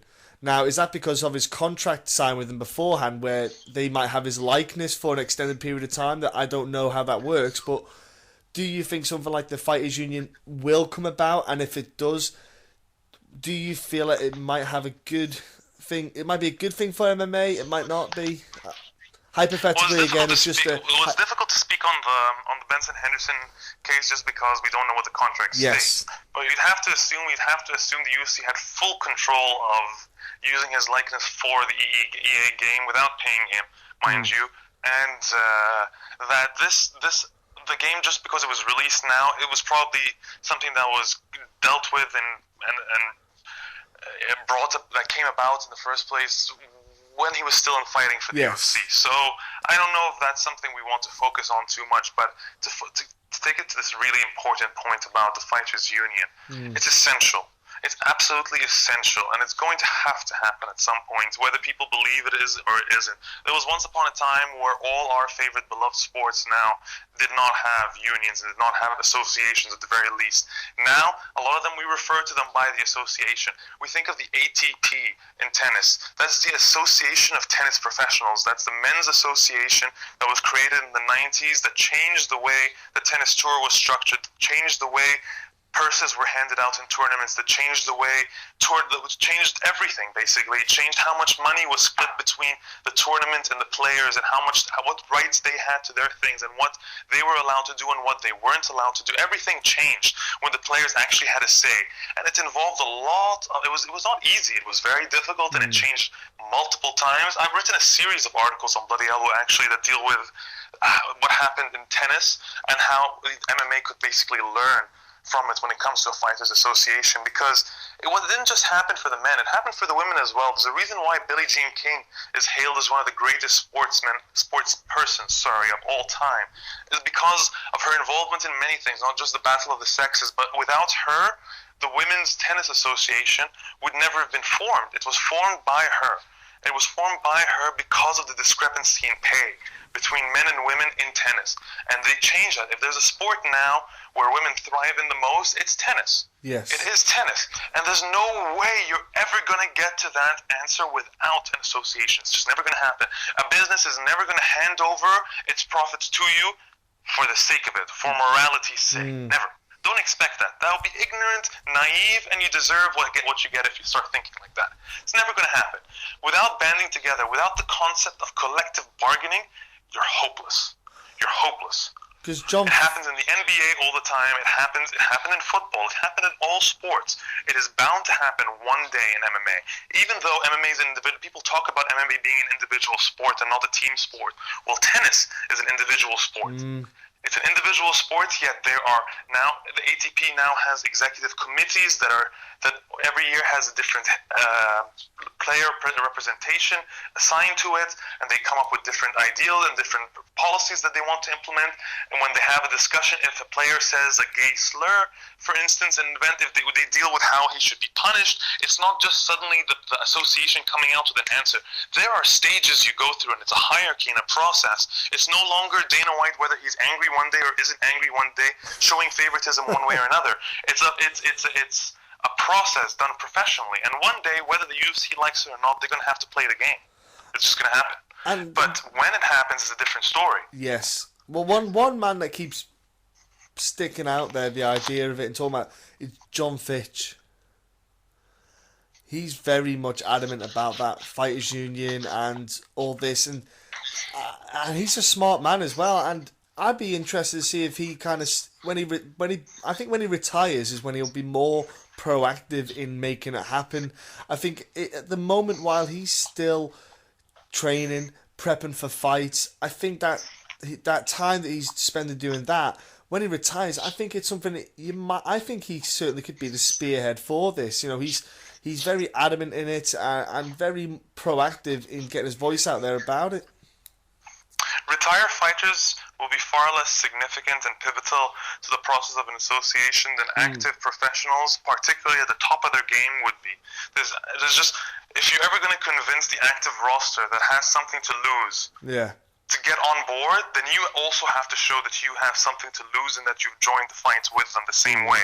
You've got to put in your chips as well. If you're asking someone to go all in, why are you not going all in? It's got to go both ways. And when a fighter is retired, he's done his sport and he's done. I don't think they're as significant. People coming out now with all these ex-UFC fighters, and the UFC lawsuit, I truly hope it goes through, and I truly hope it works. And the UFC lawsuit is an entirely different game than setting up an association. Whilst the two can be related in certain parts indirectly, it is not the same concept. So for ex-UFC fighters to deal with the UFC lawsuit is a different process entirely than asking for an association that has current, active UFC fighters on board. That's a big step. That's a way to gain the confidence of other people on the roster who are previously too worried to risk their jobs. Understandably so. Yeah. Understandably so. It's the biggest organization and it's a risk. Indeed it is. And you never know if it's going to work or if it's going to work in your time even. A lot of people who got involved in this in tennis got involved and they never managed to reap the rewards because it came well after their time. People now like Roger Federer and Novak Djokovic and whatnot, they get to reap the millions that come in from the deals that were placed by the people that came far before them. And that might be the problem. There's going to have to be a sort of a sacrificial lamb that's involved here. And no one wants to play that role right now. And until someone does, collective bargaining will never happen. Until someone does, people like Nate Diaz will get paid 20 and 20. I understand that has changed with UFC 196.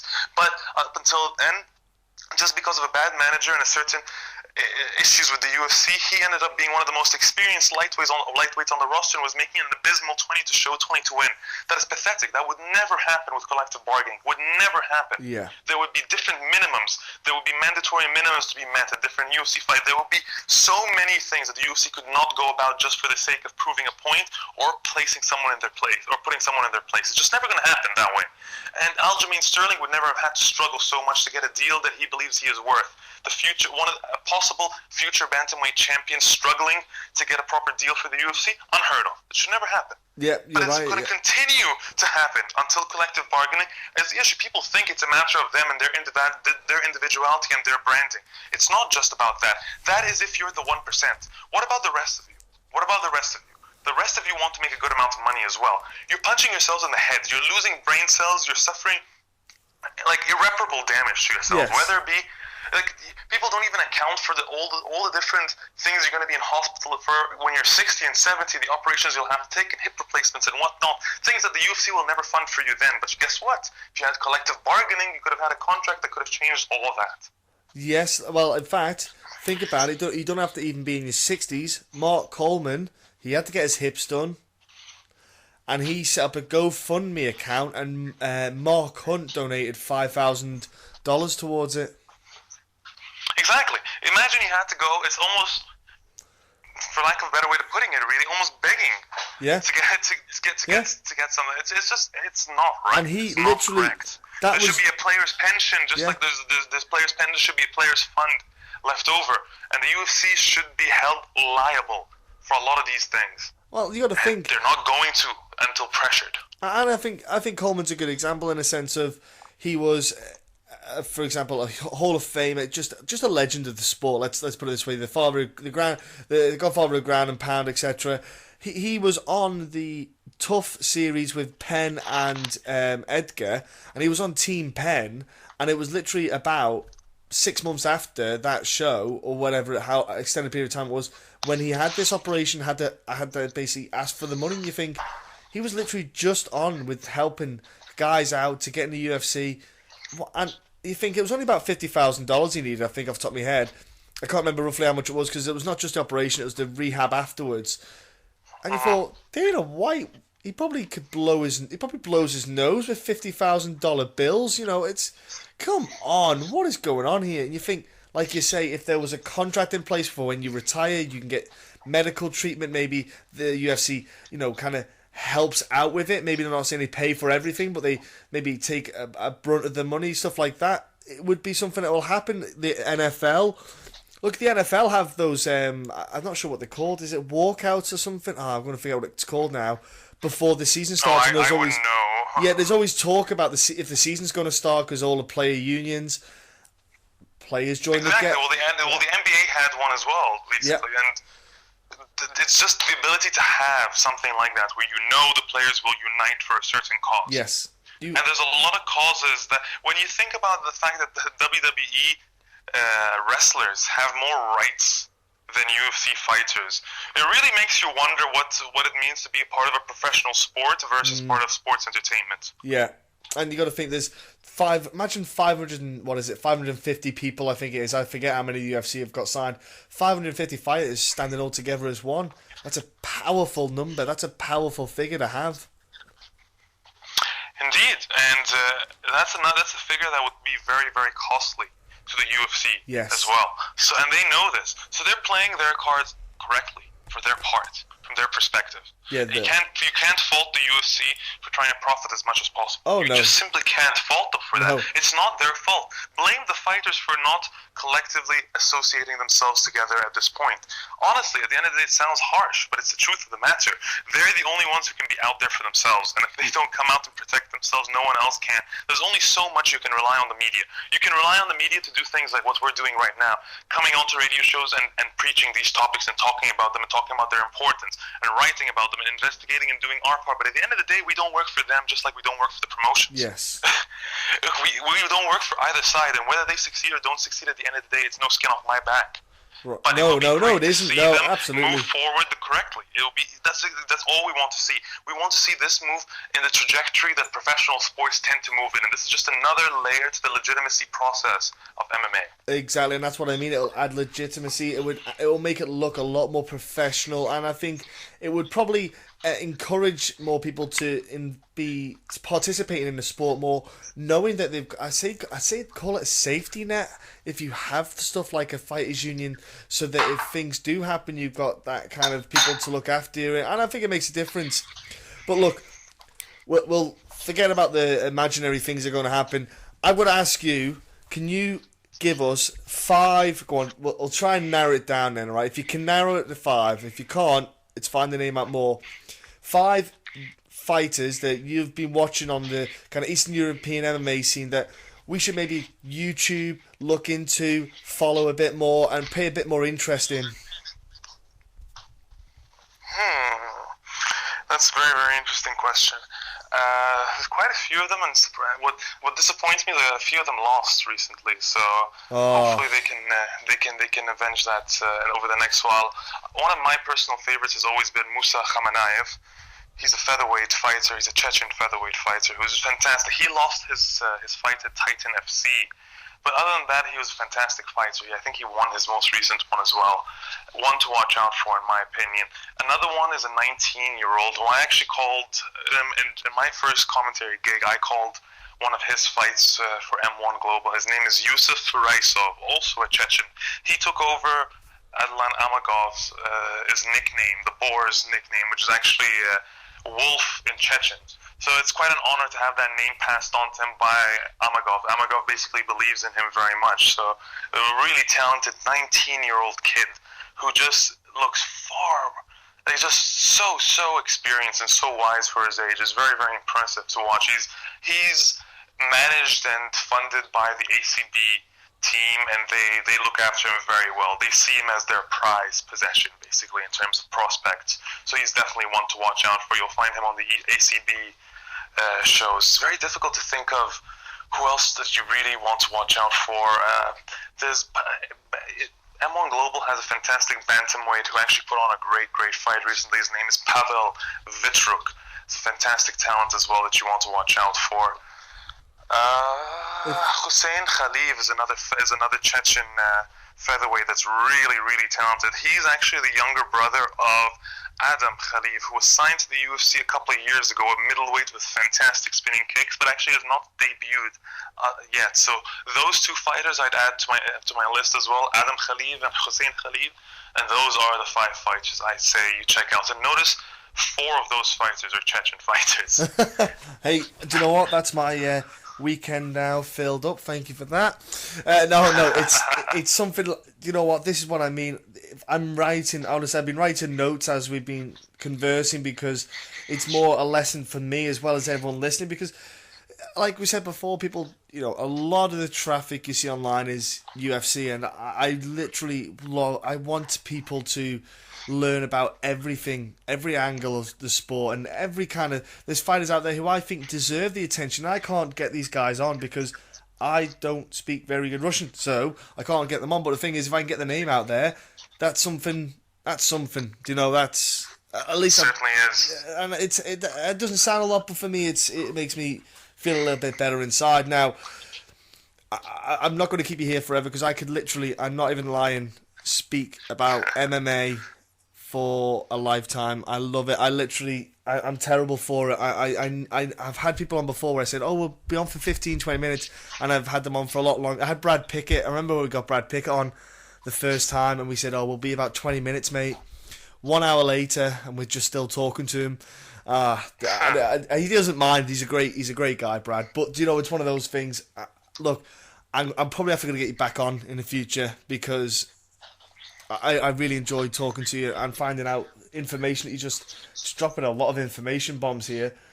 But before, well, yeah, I happily do it because that's the thing, right? When it comes to covering a segment of MMA that a lot of people don't really focus on too much, I end up with a lot of knowledge that actually will interest people. They just don't really think about it. They don't know that they want to know it yet. But believe it or not, since I started covering the Russian side, and I really thought it was going to be more of a hobby on my part, I ended up with a big portion of the Russian MMA fan base actually following me now and being like, look, we have a foreign reporter who's actually learning Russian. He's trying to actually give us some coverage. Let's support him. And people always messaging me and asking me, well, do you know what's happening to this fighter and what's happening? I've suddenly become that gateway into that Eastern European side of the world. So it's always interesting for me. I happily answer questions about it, and I happily talk about it because it's not easy to understand that region. I've spent a few years now visiting and figuring it out, so I happily spread that knowledge. There is exactly. There's a lot of politics to it as well in MMA, the MMA scene over there as well, like you said before. And indeed, it is something that it takes time. It takes time connecting all the dots together with finding out how it all works. And you were a gateway for me. I started following you on Twitter, and that was it. Really, I just kept keeping an eye on what you're doing all the time, and I'm like, is he dyslexic? What name is that? And I'm thinking, hang on a minute, it's an actual fighter, and you just sit there and you think, wow, okay, then and you go onto YouTube, and all of a sudden it pops up, and you think, yeah, that guy's badass, and it's it's fantastic, and that's what I love.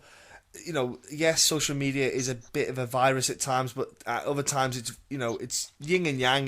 For me, it's been great, and like you say, you're helping that kind of Russian kind of fan base with that kind of crossover, and I love it. It's a beautiful thing, and you're getting look at this. You end up doing commentary from it for yourself as well. It's opened up kind of gateways that you probably didn't plan, so to speak. If you had once told me that I'd be going back and forth to Russia and making friends and meeting new people and new fighters and drinking tea with Vadim Finkelstein and commentating with Ian Freeman, I would have told you you're a damn fool. That's the way the world works, and it goes to show that you're only as interesting and you're only as adventurous as the amount of times you say yes in life, and I believe in that very, very much. And I think that's all it really takes is you give it an opportunity, you say yes, no matter how weird or how odd it seems, and you never know what comes from it. And that's pretty much the best advice I can give anyone.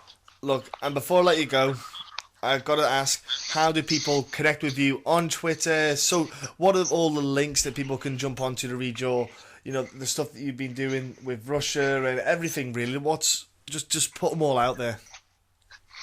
Follow following me on Twitter will certainly keep you informed of my general ongoings, where I'm going to be, what I'm watching at the moment, who I'm following, certain tidbits. I love dropping tidbits of knowledge about Russia and about the fighters and who's going to be fighting on what card coming up and whose manager's doing what. And that's usually what I reserve Twitter for, basically, things that I'm not going to be writing articles about. But if it comes to articles, I prefer everyone check out my long forms. Those are the things that take the absolute longest to write.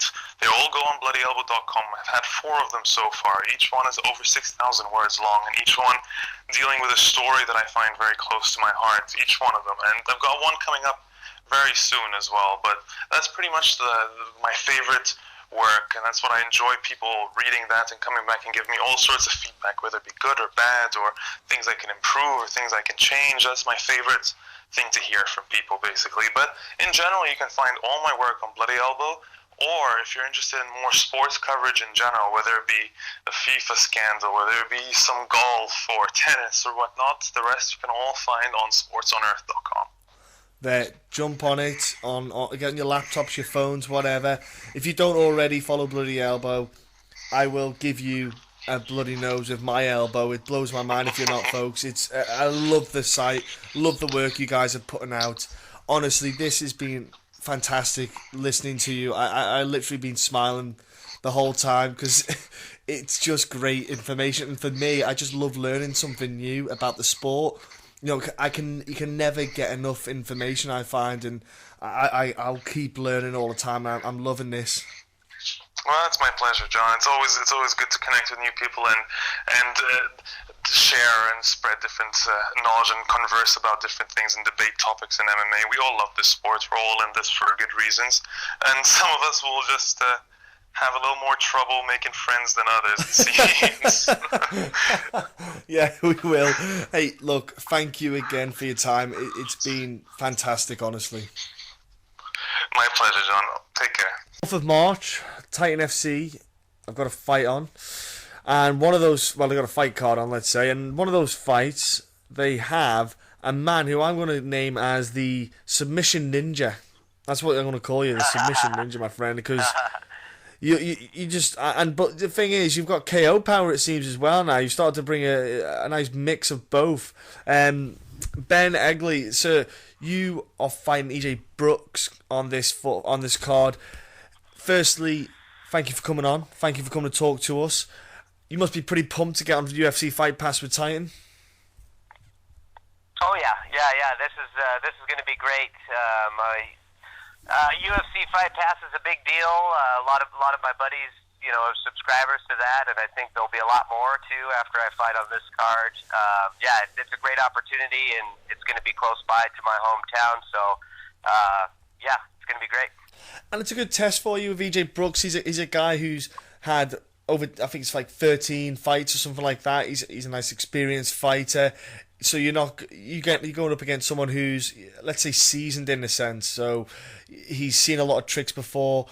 It'll be someone that'll put you on your feet, keep you on your toes, so to speak, when you're in the fight.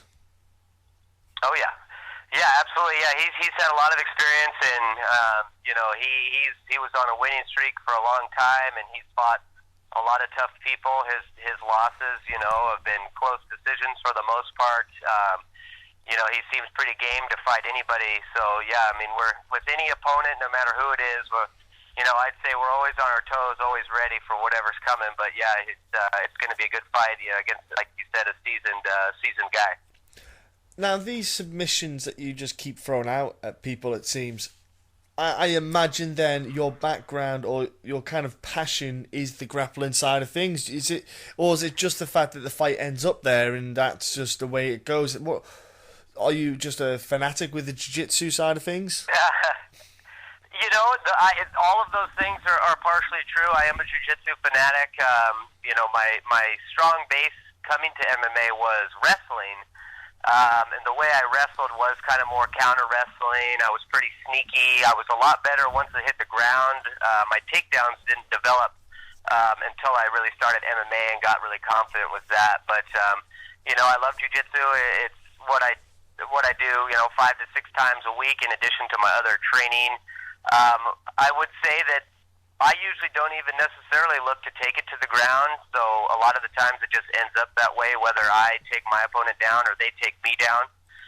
So when it hits the floor, I always tell people that that's my world, and I'm always looking for a submission. I'm pretty scrappy, scrambly on the ground, and have had a lot of great instruction over the years in jiu-jitsu, so I have a lot of ways to win, and I'm always looking for that finish.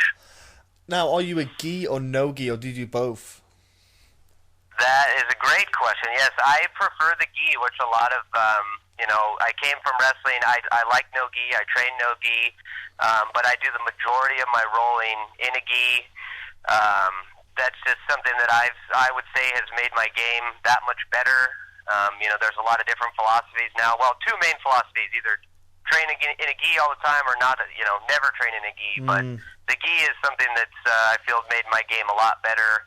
I come from a good jiu-jitsu lineage, so I've got to train with a lot of good people, and it's a great kind of training environment, friend environment, and just really positive all around. I love jiu-jitsu. I've never done gi. I have always done no really? gi. Always done no gi. I've never even.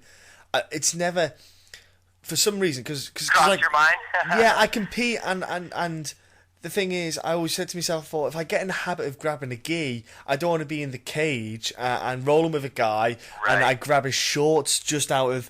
It probably would never have happened, but I just feared of having that accidental thing where I grab the guy's shorts and I'm pulling and I'm thinking, I can't do that, can I? And, just little things like that. Oh yeah, no, I think that's what a lot of people think. And there was one when I as an amateur fighter, I was always hesitant. I never intentionally learned elbows until I decided to turn pro, because I was so afraid if I'm in an amateur fight and I just crack somebody with an elbow that I would be disqualified. So I definitely see that train of thought, and like I said, coming from a wrestling background, I know how to control somebody without any extra handles. So the gi, I get to use more. But like I said, I do no gi every week, and I compete. I usually flip-flop. I'll do like 2 gi jiu-jitsu tournaments, and then I'll do a no gi and things like that. But I think it makes my game that much tighter. I think there's more ways to get killed when you're wearing a gi, and yes. so I like that aspect of it. I agree with that, because that's the thing. I would love to do a baseball choke to someone in an MMA bout, but there's no gi there, so I can't do it. Right. Oh yeah, absolutely. You say about you do the grappling competitions. Do you think that's obviously helped as well with the competitive grappling? Because when you're at your class and you're rolling, there is a competitiveness there, but it's not a competition competitiveness. When they say, okay, you're going to roll now for 10 minutes, go, submission goes, and you're just rolling around, you're still experimenting, you're playing around. But when it comes to a competition, there's a different mindset and a different focus. Do you think, because doing those competitions kind of transfer over well to an MMA bout when you're on the ground with someone and you're scrambling? Yes. No, I absolutely do. I try to stay pretty busy fighting. I like to I'd like to fight every 3 to 4 months. Last year, I only was able to book 2 fights. I couldn't get anybody to fight me after the end of June, and so I actually began 2015 with a couple grappling tournaments, as well as a couple fights, as well as trying out for the Ultimate Fighter. But if I know that I have a fight maybe a ways off, but I have the opportunity to do a jiu-jitsu competition, I will gladly step in. It definitely keeps the competitive edge.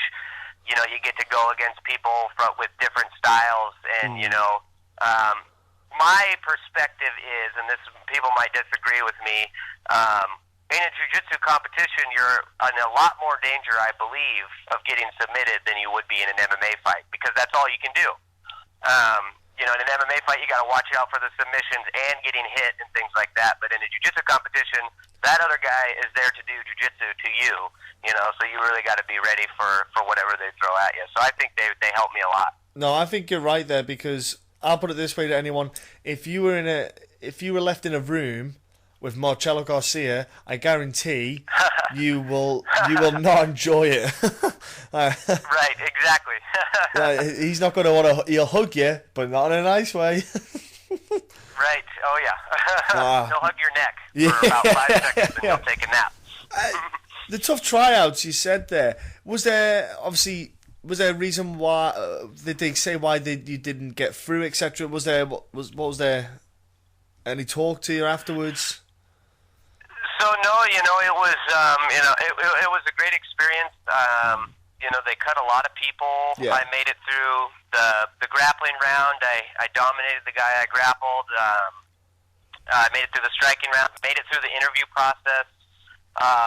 Hopefully I'm doing well right now during this chat with you. But I feel like I'm usually I'm pretty good at interviews, and I feel like I showed who I was and what I was about, and that I was serious, and that I was ready for the fight. And really what happened at the end of the day is they called about 50 people. None of them were me. And then we had found out that they had made the decision to just go with lightweights, because they called both lightweights and welterweights. They made the decision to just go with the lightweights, which was that recent season we just saw with the lightweights with Conor McGregor and Uriah Faber being the coaches, and they kind of did, kind of U.S. versus Europe type thing. So it all made sense once that news came out, because I'd heard when they were calling those names, I'd hear, John Smith, some American guy, and then I would hear a name, that sounded like it was from Sweden or something like that. So once I heard that news, it all kind of made sense. It's a shame that they didn't it's a shame they didn't get back to you to explain that maybe they'd look to maybe bring you back for another, for the next one that they do, maybe where they would like to have you guys on the different weight classes and stuff. Because I think if you went that far in the process, and it would almost be like you wouldn't have to do the processing again, so to speak. But I figure with Titan and obviously the UFC Fight Pass deal, it's probably not a bad place to be in either way. With them, because if you get a couple of good wins under your belt, if you get a couple of first round finishes again, that could actually propel you up there to the UFC anyway. Oh yeah, absolutely. Yeah, absolutely. And the show would have been a great opportunity. I was excited for the chance to do that, but yeah, at the same time, even though I didn't make it, I'm on the radar. I'm with Titan now, great organization with the UFC Fight Pass deal. I mean, the stars have slowly been aligning, and if as long as I perform well, which I always plan on doing, good things should happen in the future. Even better things, great things are already happening. But 2016 is just going to keep. It's going to be keeping adding to the greatness. Let's say. Yes. You've got obviously the grappling nailed. You recently got the finishing with your hands. With using your hands, is that something that you like to do anyway? You said before, because obviously you got the wrestling background, and with wrestling, that, like you say, gives you a very good kind of solid base. I found with a lot of wrestlers, when they finally cotton on to the striking, they start to let it all click. There's a lot of power with wrestlers with striking, because they've got that explosiveness because when you shoot for the takedown, you can't just go in half-hard. You've got to go in with your full body weight. So when they throw their strikes, they've got the power in the hips to kind of use that to throw strikes. I've noticed that a lot. Right. Yeah, and I've talked about it a lot with just like what you were saying, is a lot of these wrestlers, they come from great wrestling backgrounds, and they find out pretty quick that they have power, and then they work on their technique a little bit, and they can, they have some kind of God-given strength in their hands that comes from wrestling. I have good power. I think my knockout, if you ever saw it, was just the straightest right hand in the world. Caught him right on the end of the range. I would say, I'm not like a one-hit wonder necessarily. I can't just throw an overhand right and hope that it lands. I set up my right hand with jabs and kicks and other things like that. So it was something I had been working on. I always tell people that knockout was about 8 years in the making, and I've always tried to start standing and try to take the guy out on the feet.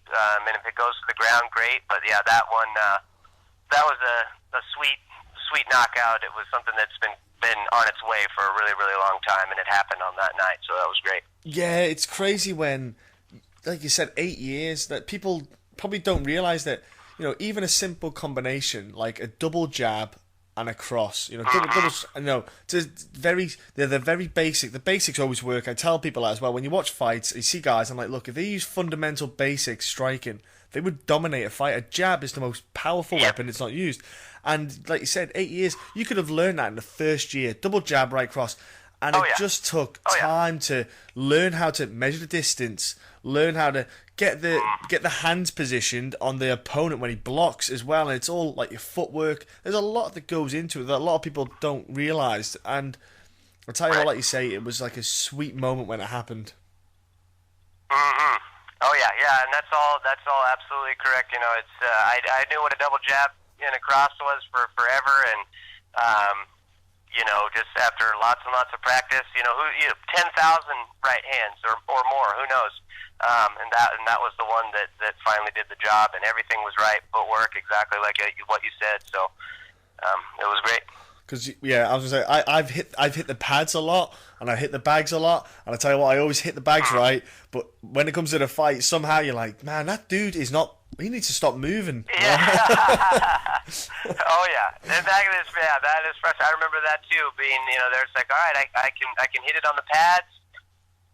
My jab, even as an amateur, I can land my jab, but man, the guy won't hold still, so I can hit him with my right hand. That's really frustrating. So.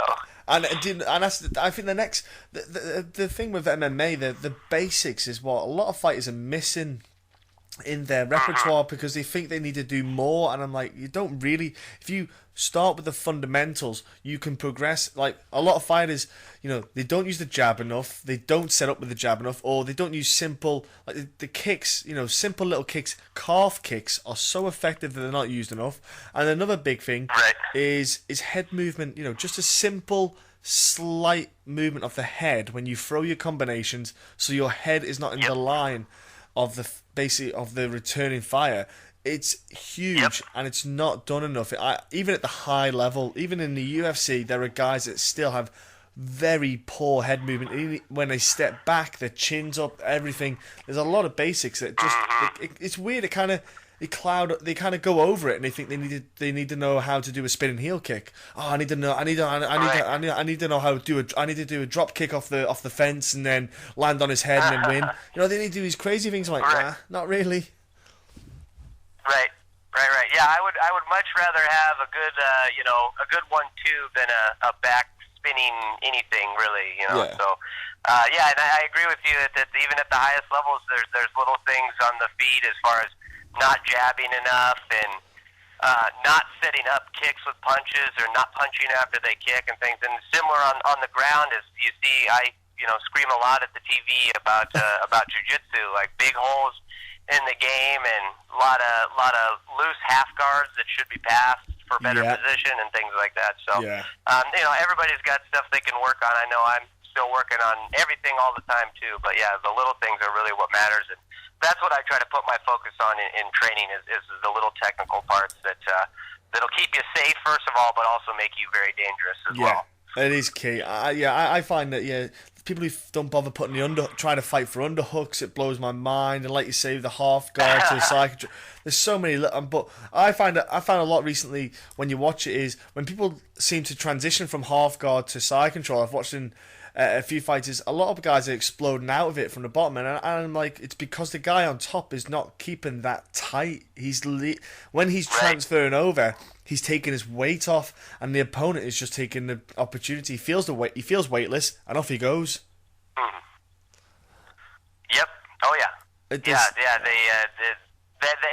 always interesting because it's you'll sometimes get those kind of lay and pray people that, maybe they were great wrestlers or they're a strong guy. Well, they'll just hold the same position all the time. And then you see the others that, like what you're saying is they'll let their opponent get all this space and then they're up. And in MMA, we know that a lot of times, sometimes if you're not the best jiu-jitsu guy, the best defense is just having a good stand-up. And that can be frustrating to a jiu-jitsu guy because they want you on the ground, and if you get space and they stand up, then you get to start all over again. So definitely, working through those positions and staying tight and things like that. And I always tell my jiu-jitsu students is, we want to make the guy's life as uncomfortable as possible. So if we take him down, we want to pass guard right away from side eye control. We want to try to get knee on belly at the very least. Go to mount. They're gonna have a bad time from the mount. You know, you could get the back in a fight. If I always tell them if I mount somebody, I know, you know, that I'm gonna win here pretty soon. And the opposite would be true. If I let my opponent mount me, my time is running out, so I need to get out of there quick. It is. Do you know what, the amount of people I've spoken about before with previous guests, when someone gets mount, it amazes me still that people who are on the bottom that don't do enough, and what I mean by enough is they are not booking the guy on top like their life depends on it, because it's really hard to punch someone in the face when their hips are throwing you up in the air. It's really hard to keep your balance, and there's not enough guys putting it, like, they're not doing it enough. And I'm like, guys, if someone got mount on me, I'm going to buck until that guy loses a bit of balance, one of those knees comes off the ground, I'm going to shift to that half guard, I'm getting out of there, I'm making that happen. Oh yeah. Yeah, and that's one thing. One of the days of jiu-jitsu that I do, we do no-gi with small gloves, and we do not hard strikes, but we call it, you know, jits with hits. And I tell people that when the guy from mount is trying to punch you, that's your best opportunity to escape. And even if their mount is really tight, if you're walking around, they're not going to be able to hit you. And when they try to hit you, that's your best opportunity to move and get away. But yeah, I totally get what you mean. It's like, if I'm still awake and I'm on the ground, I'm going to be moving to not only escape the position but land in a more dominant position, so that, you know, that it's my turn to work my game. It sounds like you've got a lot of. It sounds like you've got your head screwed on with the simple basics and the knowledge of how things should be going. Obviously, a lot of that is with the people around you and the knowledge that's being passed on to you. And obviously, Ben, it's paid off with your wins that you've been having, this hot streak that you're on, and the way things are going. I am looking forward to the 4th of March to see you perform. I'm looking forward to seeing, you know, the person I'm speaking to in the cage and how you do. It's going to be absolutely insane, man. I can't wait for the weekend. Thank you. It's a great card anyhow. So, Ben, before I let you go, what would be your social media if someone wants to jump on, give you a follow, and just maybe interact with you? You know, so I've got the big three there. My Twitter and Instagram are both the same. It's at Ben_Egli, spelled EGLI. So that's both Twitter and Instagram. I'm obviously on Facebook under just Ben Egli. So yeah, I you know, hit me up and I'll be there. Awesome. Jump on. I'll be jumping on and giving them a follow shortly. Ben, what about your sponsors? You got anyone helping you out locally? Any companies? Oh yeah. I you know, big one here. It's one of my that sponsored basically my whole pro career is Dethrone. Really appreciate them. My day job is at a CrossFit gym. It's one of my big sponsors, CrossFit Tiger PAW. My chiropractor, Dr. Dan, Boone Surrey Chiropractic and Massage, keeps me healthy, keeps me in a straight line. DSS Corporation, those are kind of the big ones. But yeah, I always appreciate all of their help and support. Awesome stuff. Sounds like you got some good people there backing you up. What about, finally, do you want to give a thanks to your coaches, your gym, your training partners, even friends and family, people like that? Oh yeah. Always, my friends and family, I always group them together. Love them, love their support. My cornermen, Spencer and Trevor, always a huge part of my fights. My manager, Stephen Valentine. Gracie Technics. My jiu-jitsu students, my jiu-jitsu friends from other gyms. Rylan Lazarus has given me my white belt all the way to my brown belt in jiu-jitsu. Mike Downing, the guys in Corvallis at the Oregon Pound. Big thanks to Rose City FC for giving me good sparring rounds over the past couple years. So a lot of people involved that are helping me out big time. Awesome stuff. I just got my black belt recently. Oh wow! Congratulations. Yeah, I was just down the shop. Wow. I needed a new belt for my trousers. Just went down the shop the other day and got it. Oh. Nice. I'm not near the black belt, mate. Yeah, I've got an NCAA Division II wrestler as a coach, and he's also been graded and by Half Gracie as well, and he's a black belt of well, he should be a black belt, but Half Gracie just likes to take forever to grade their guys, and Right. yeah, he's a monster, and I am forever just getting ripped apart by him. It's just I will never see that black belt apart from in the shops, because I just can't beat him. No, one day, man. It's a lot of reps, and you know, making the same mistakes. I always say that's how I learned. Unfortunately, all the best things I know is from making many mistakes over and over again. I was thinking about going away. So. I was thinking about shooting him with a sedative and just knock him out or something. And just go, I tapped you out. Do you not remember? Hey, there you go. Yeah, exactly. That's awesome. All right, honestly, Ben, have a great fight. Have a great weekend. It's going to be an awesome experience for you. And look, I'll be tuning in, and enjoy yourself, man. And thank you for talking. Hey, thank you so much. Really appreciate it. Titan FC has a matchup. EJ Brooks, so you are fighting Ben Egli. Firstly, thank you very much for joining me. Now, this matchup you've got coming up, you're fighting a guy in Ben Egli. He's an up-and-comer, let's put it this way, okay? He's 6-0. It reminds me, sort of, yourself when your career started off. You went on a hot streak. Now, I imagine you're wanting to be the first person who puts a blemish on his little perfect record. Oh, yeah, most definitely. Now, with yourself, I find that you're missing a bit of consistency of late. Because obviously, like I said before, you know, you started your career off, you're literally steamrolling through fighters. And at the moment, it seems that there's something missing in your chain. There's something missing as a link. Can you put it down to anything in particular? Have you nailed it? Have you trained to figured it out? Are you addressing the issue? Do you know what it is? Honestly, I don't. I would say really just a string of bad luck, you know, because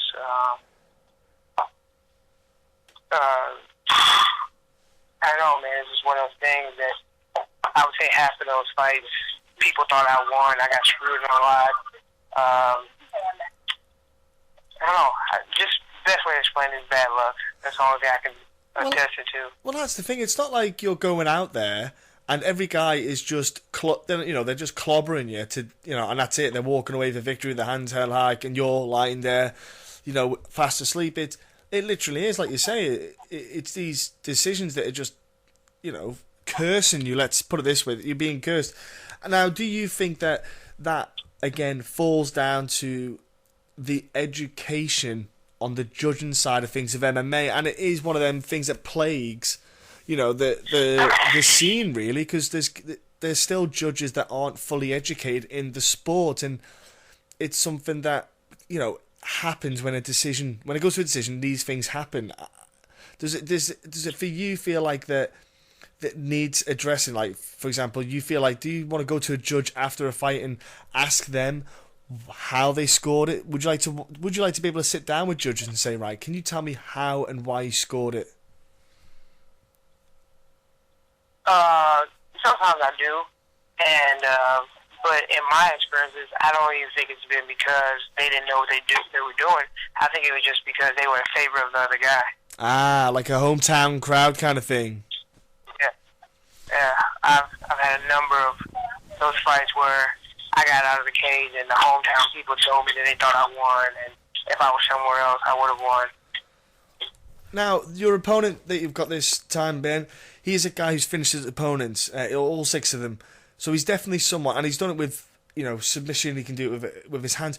He's certainly someone that you need to take into very deep consideration. You can't just go in there and expect him to be some new kid off the block who doesn't know what he's doing.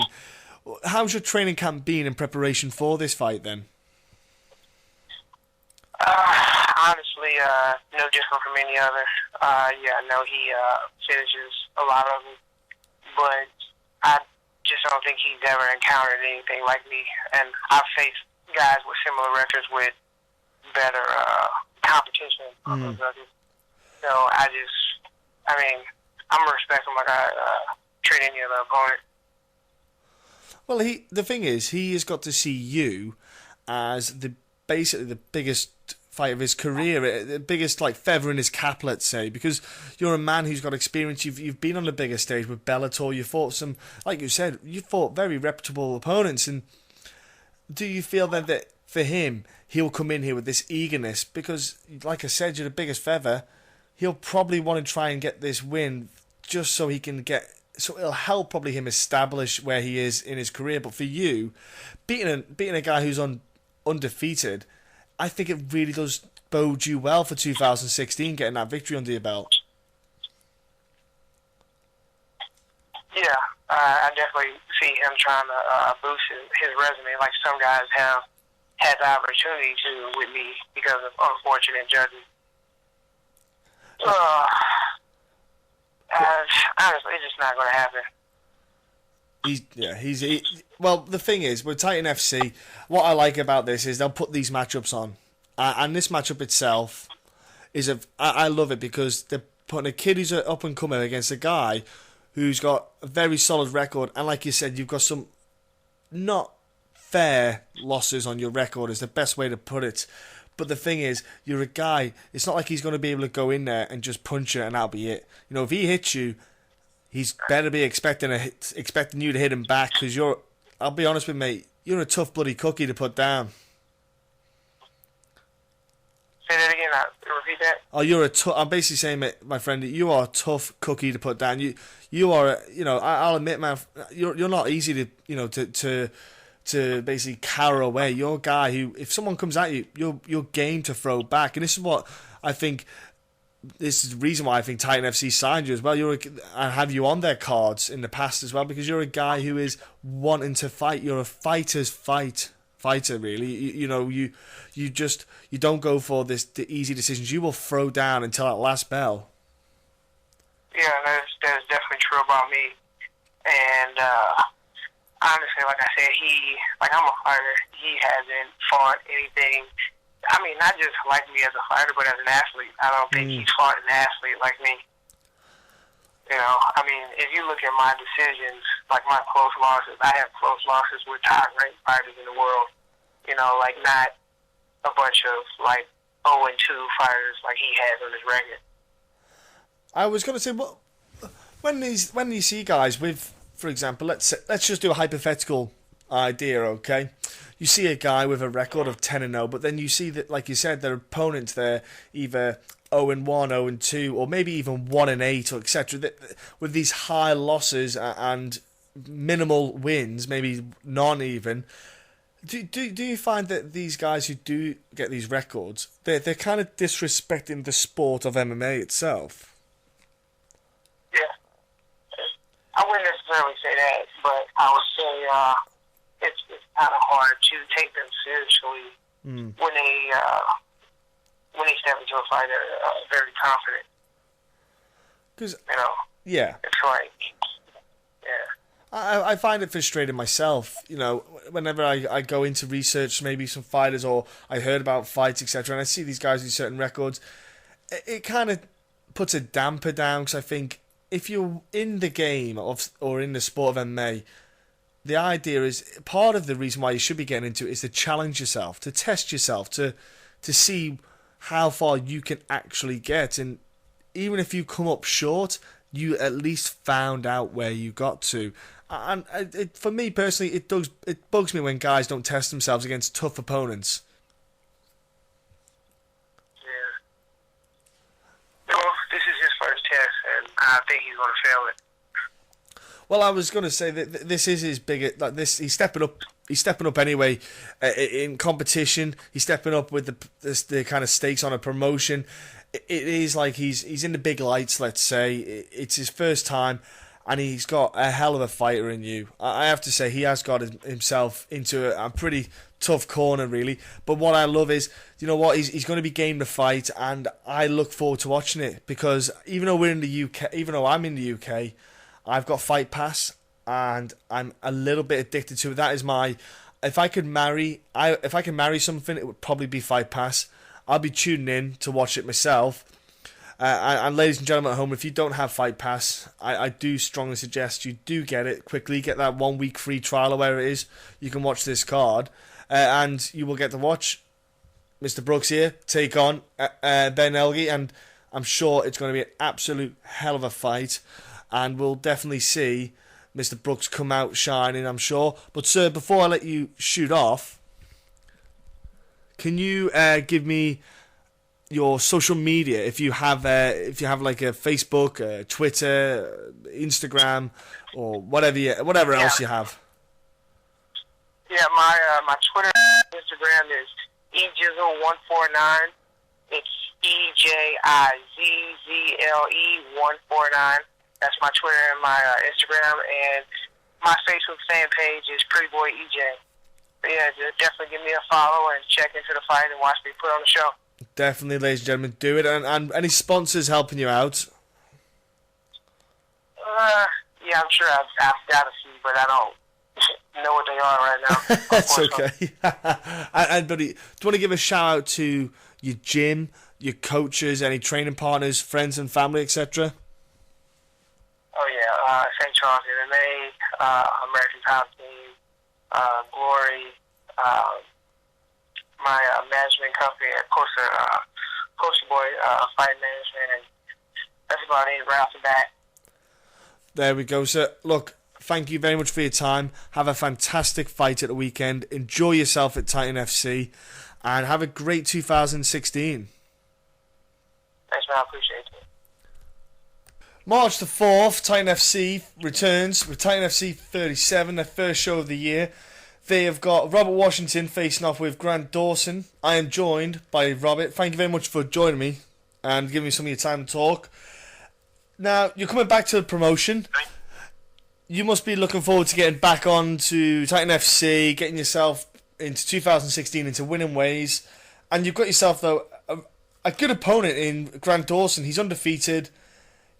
He's definitely going to make sure you're on your toes and you've basically got everything on point for when you fight. Yeah. I think it's a great opponent. It's a great stylistic matchup for myself. I'm definitely excited to be back fighting with Titan. I'm 2-1 with Titan. The only loss is a split decision loss. So I got a lot of momentum with this organization. I like the organization. I like Jeff Ernson. They treat me well. And I told him, hey man, I'm ready, and I'm in the best position and place in my life right now. So this is probably going to be my best performance to date. I have nothing, everything in my mind, the way my mind, body, and feels. I feel like this is going to be my best performance to date. Now, you haven't had a fight since, I think it's May last year, May 2015. You've had a bit of time between fights.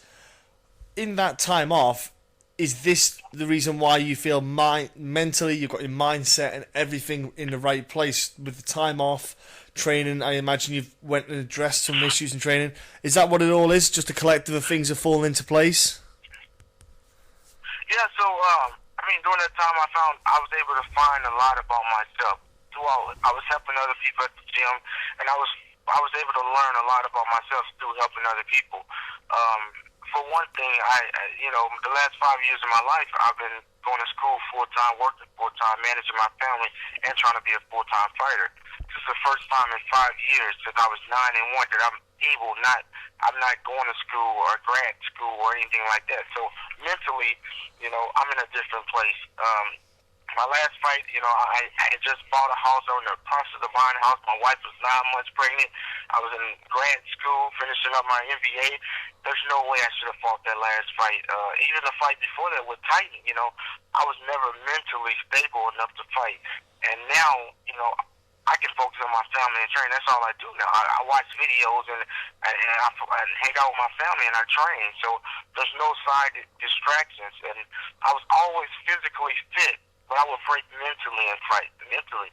So now I feel like I'm on the point where my mental and my physicalness is at the same level. So it's going to be it's going to be nice to see how I can perform at 100%. Man, I have to say, there's a lot of things to be doing as well as fighting, my man. I don't know how you found. I don't know how you found any time to sleep. Yeah, you don't. You got to be creative. Like, there's sacrifices you have to make to be great in anything you have to do. And I made a lot of sacrifices, but I didn't prioritize my sacrifices. So, now my sacrifices are done. So, I have my degrees, so I'm not doing this for the money. And I'm not doing this for anything. I'm doing this because I want to do it.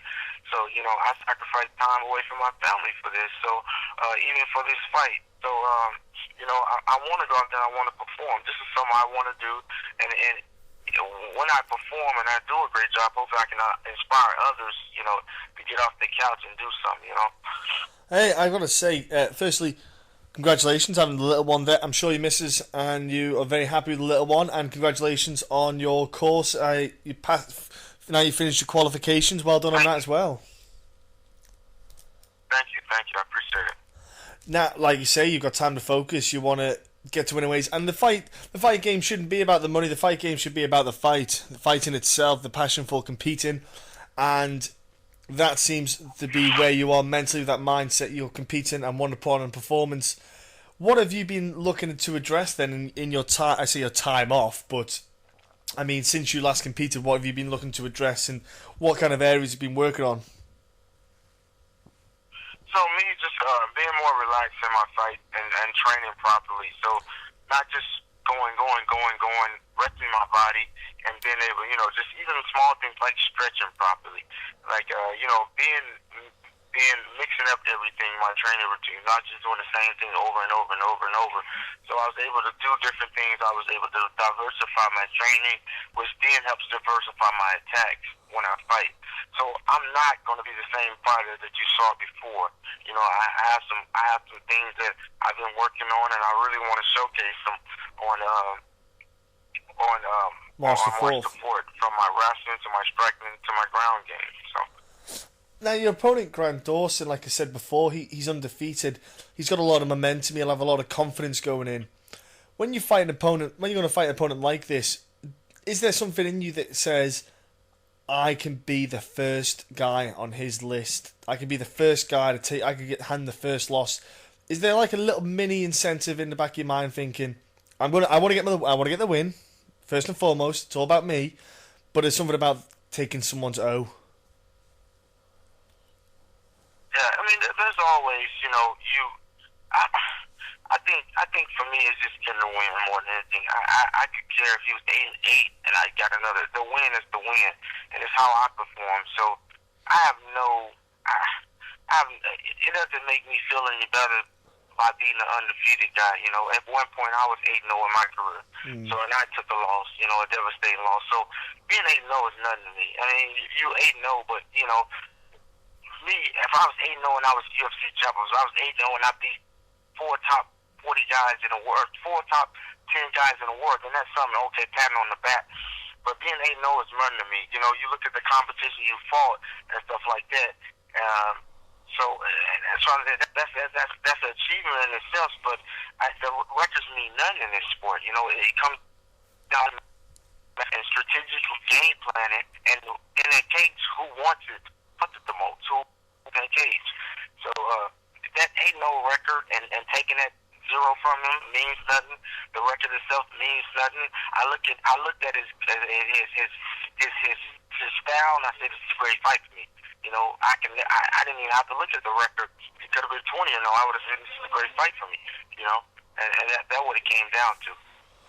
Do you know what? You're right. It does happen, because look, the best example I can say to anyone is, look at what happened with Ronda Rousey and Holly Holm. I know Holly was undefeated, but no one gave Holly Holm a shot in hell. It's completely different circumstances and everything. But like you said, it's all about on the day when you step in the cage. His 8-0 means nothing, because when he goes in there, it's almost like you're starting afresh, because you're starting anew every time you go in the cage. Yeah, man. With Ronda Rousey and Holly Holm case, look at Holly Holm's fight before that. She fought a guy that was a girl that was 6-4, or a couple fights before that, and she beat her split decision. So you look at that and you look, okay, but you put these two matchups together and it becomes a great fight, and she dominates a girl like Ronda Rousey. You think that who won it the most, and who had the best strategic game plan, who who had the best coaches in their corner. She prepared for that battle, and she was just a better man that day. And I think if it happened again, it'd be the same thing. But it's just who wanted it the most at that time, and who had the best game plan. Now, Holly Holm would have tried to wrestle with her, then she would have lost the fight. So yeah. Probably. Yeah, I'm with you on that. I probably would have went differently, but the game plan was set. Do you have a game plan set for this fight coming up that you're working on, that you're drilling on, or are you just looking to just basically kind of react to what he comes at you with? Well, you know what? I'll be lying if I said I didn't have a game plan set. And I respect a lot of things he do as a mixed martial artist, because he does do some things well, but he does do a lot of things that's not well also. He's still developing. He's still a kid, so he's still learning. He's 21, 22 years old, so he's still learning. So he can be a little bit better than he was in his last fight in January. So I'm prepared for that. I'm prepared for all aspects. But I do have a game plan and plan for this fight. That we have to go to Plan B. Plan B's ready. But it's pretty much going to be. It's real simple. I mean, we're not. I'm not going to do anything crazy. It's going to be simple. It's going to be a simple fight. He doesn't do anything literally out of 29 fights that I haven't seen before. And I'm probably the most explosive, strongest, probably the best. I'm the most explosive, best striker, best wrestler he's faced thus far right now. So he has a lot of stuff on his plate that he's going to have to deal with. And I don't think he's prepared to deal with it. And I think he is, because he thinks guys at his count to stimulate me. But when I'm training and I'm fighting properly, there's just nobody that can stimulate me. And when my mental preparedness, because I'm a beast in the gym. I train hard. I just never transferred the training the way I train into fighting, and that was the mental breakdown. So I feel like I have the edge on the mental capacity. Now it's going to be, this is a full, well-rounded fighter now. So. Well, look, I'm with you, Rob. I think you are his toughest test on paper so far in his career, and for him to go up against you, it's going to definitely, it's going to sort him out. I think he's really going to find his footing against someone like yourself. You're going to really push him to a limit that he's probably not been there yet. He's probably not found that kind of pressure, that kind of experience, and someone of your level, I would say. Yeah. So, I think they tagged me in one of his posts, and he said something about, and I read the interview. If I get tagged in the interview, I read it. I listen to it. I'm sorry, but you can't just come in. You can't just push the pace against me and just think you're going to just come out here and fight me for 15 minutes. It's not going to happen. The people that have beaten me, they had game plans, and their game plans was better than mine. And that's how I've been beaten. I done some bad, or they had pretty good game plans, and they came in and they really stuck to their game plan. But to say something like that I'm not threatened. I'm not a threat whatsoever in anything I do. And he said that. I think it's a little bit disrespectful in a sense, but I'm looking for the fight. I think it's going to be a great battle. Like I said, I give this kid all respect. He's 8-0. He's earned it. But you step in the cage with a different level athlete when you step in the cage with me, especially the way I'm training. I just don't feel like I can be beaten right now. Look, honestly, I'm looking forward to the fight as well. Ladies and gentlemen, like you said, it's 4th of March, UFC Fight Pass, Titan FC 37. It's going to happen. I'll be tuning in. I'm in the UK. I'll be staying up till, whatever time. Probably get to bed. I'll probably get to bed about 4 a.m. by the time it's all done. I don't care. It's well worth staying up for. Man. Honestly, yeah, I will be, man. I do it. I do that, man. I love it. But look. Yeah, it's some great fights, man. Some great fights on that card. I'm excited. One of Desmond Green and Pat Healy. Desmond Green and Pat Healy. That's gonna be a great fight. Yeah. It's some great fights. I'm excited to be on the card. Yeah. I'm excited to be a part of it. I know, it's crazy when you hear the card. You think to yourself that when you're on it, you think I actually wouldn't mind watching it. Never mind be on it. But hey, you're on it as well, so it's a double whammy. Look, have it. Hey man, I want you to have a great fight against Grant. On paper, it's got a great contrast with the two of you. It's I tell you, it's going to be a good fight anyway. But before I let you go away and let you get on family time and work. Can you give everyone at home your kind of social media stuff that you can jump on to give you a follow on? Oh yeah, sure. You can follow me at Two Ways Out on Twitter, also Instagram, Two Ways Out. I'm on Facebook, Robert Washington. I have a fan page, Robert the Beast Washington. Yeah, check it out. Make sure you check out the fights March the 4th live on UFC Fight Pass. It's going to be a blast of fights. Oh, it is indeed. So, and what about sponsors? Have you got any sponsors there helping you out? Not at this moment. I have to talk to my manager and stuff and see who I got. But yeah. But shout out to my team, Penny's MMA, those guys. This is going to be a year for us, and I'm excited to see all the new prospects, and shout out to those guys who's been really help pushing me in the gym. I really appreciate it. Look, and obviously thanks to your missus for being so understanding, letting you fight while you go off and train. Oh yeah. I always thank her. I try to thank her every day. I gotta thank her today because she has to be at home with the kids while I'm out training. So there's some sacrifices on both ends, and it's a struggle. But at the end of the day, we live this life to do what we love, and this is what I love. Yeah, man. Look, I want to say have a great weekend at the Titan FC 37 card. Enjoy yourself. Have an awesome fight camp and build up to it, man. And like I say, pleasure speaking with you, and thank you very much for speaking with us. No, thank you for having me. I appreciate it. Thanks again. Tim Elliott, we're going to have another conversation about Pedro Nobre again, because we spoke last time, and that all kind of fell through and went tits up. So it's happening again. I'm glad, though, that the fight's still happening. This matchup is still happening. Because I think it's a very good matchup. So I'm glad that, basically Pedro was able to agree to do the matchup again. Was that something you were looking forward to, having to get in the fight him still? It is. I think he deserved the shot, well before me even. He was 2-0 in Titan before I was even signed. So he was a little upset that he wasn't already in for the title shot, and I agreed to fight him before I fought Philippe. I told my manager I agreed on Facebook or Twitter, so that's why I wanted to fight. Well, he had some visa issues or management issues, and I don't even think he was signed with Titan after that. And then, my manager pulled some strings, and they got the fight, and now it's finally going to happen. So I'm excited. I think he's deserving, and the winner of us should go to the UFC, and those are the fights that I want. I'm tired of playing around in Titan and not making any money. I feel like I need to be back in the UFC, and that's my goal now. So I feel like this is the one. This is the fight that's going to get me there. Fighting guys like Philippe aren't going to do it. So, he's 17-1, and those are the records you want to beat. Well, I was going to say, you need extra money now to buy all those nappies, but more important, but more importantly, you've got Pedro Nobre's got that that nice little win streak. He is a very good, legitimate contender to go up against, and to have him on your record, like you say, the winner should probably go to UFC, and I think you're right, because the both of you, the pair of you, if you took away the Titan fight, you're probably both worthy anyway of being in the UFC as of right now. Yeah, I don't think the UFC really wants him after what happened with the Alcantara fight. Yeah.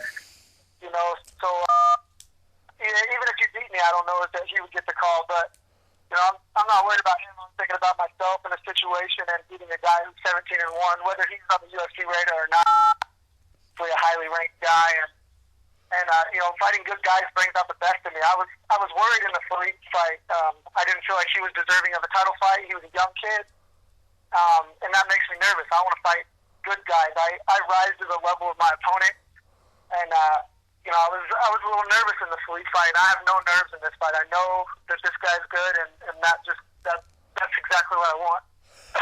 Yeah, I was going to say, when the guy's got that kind of high level, like the high level stamp that he's got, you do focus, but I'd imagine you would make sure your T's are crossed and your I's are dotted, because you can't afford to really mess up, because he probably will take advantage of these little mistakes that you make. Yeah, exactly. Now, with your training, prepping, I imagine it's pretty much just been the same thing because it's been the same guy you're prepping for. You haven't probably done anything different, I imagine, in the past, let's say 4 or 5 weeks since last time, apart from eat maybe a bit more food. Honestly, I feel like I can be this guy on my very worst day. And, I'm not making very much money fighting with Titans, so my training is really has gone a little stagnant. I don't go to the gym near as much. I'm not making enough money to be away from my baby. So, usually my training is now consisting of when the baby takes a nap or whenever the mom's here, then I go and train because her mother, she works a full-time job. She has a real job, a good job.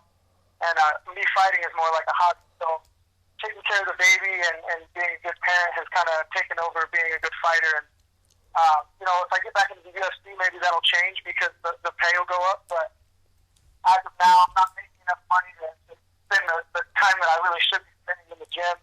But, again, I think that, I can beat Pedro on my worst day. So I still feel confident that my cardio will be good and that my technique will be enough to get the W. I was going to say, with Glory MMA, the boys there, I imagine they work around your schedule that you've got, obviously with the kid, and I'm sure they're as helpful as they can be to make sure you're prepped and ready for the fight. Oh yeah, I have a great set of guys, and even outside of coaches, because we really don't have a head coach. James Krause, he teaches, Zach Cummings, he teaches, and we have some guys come in and teach. But we're just a bunch of fighters, trying to grind it out in there. So I have plenty of guys.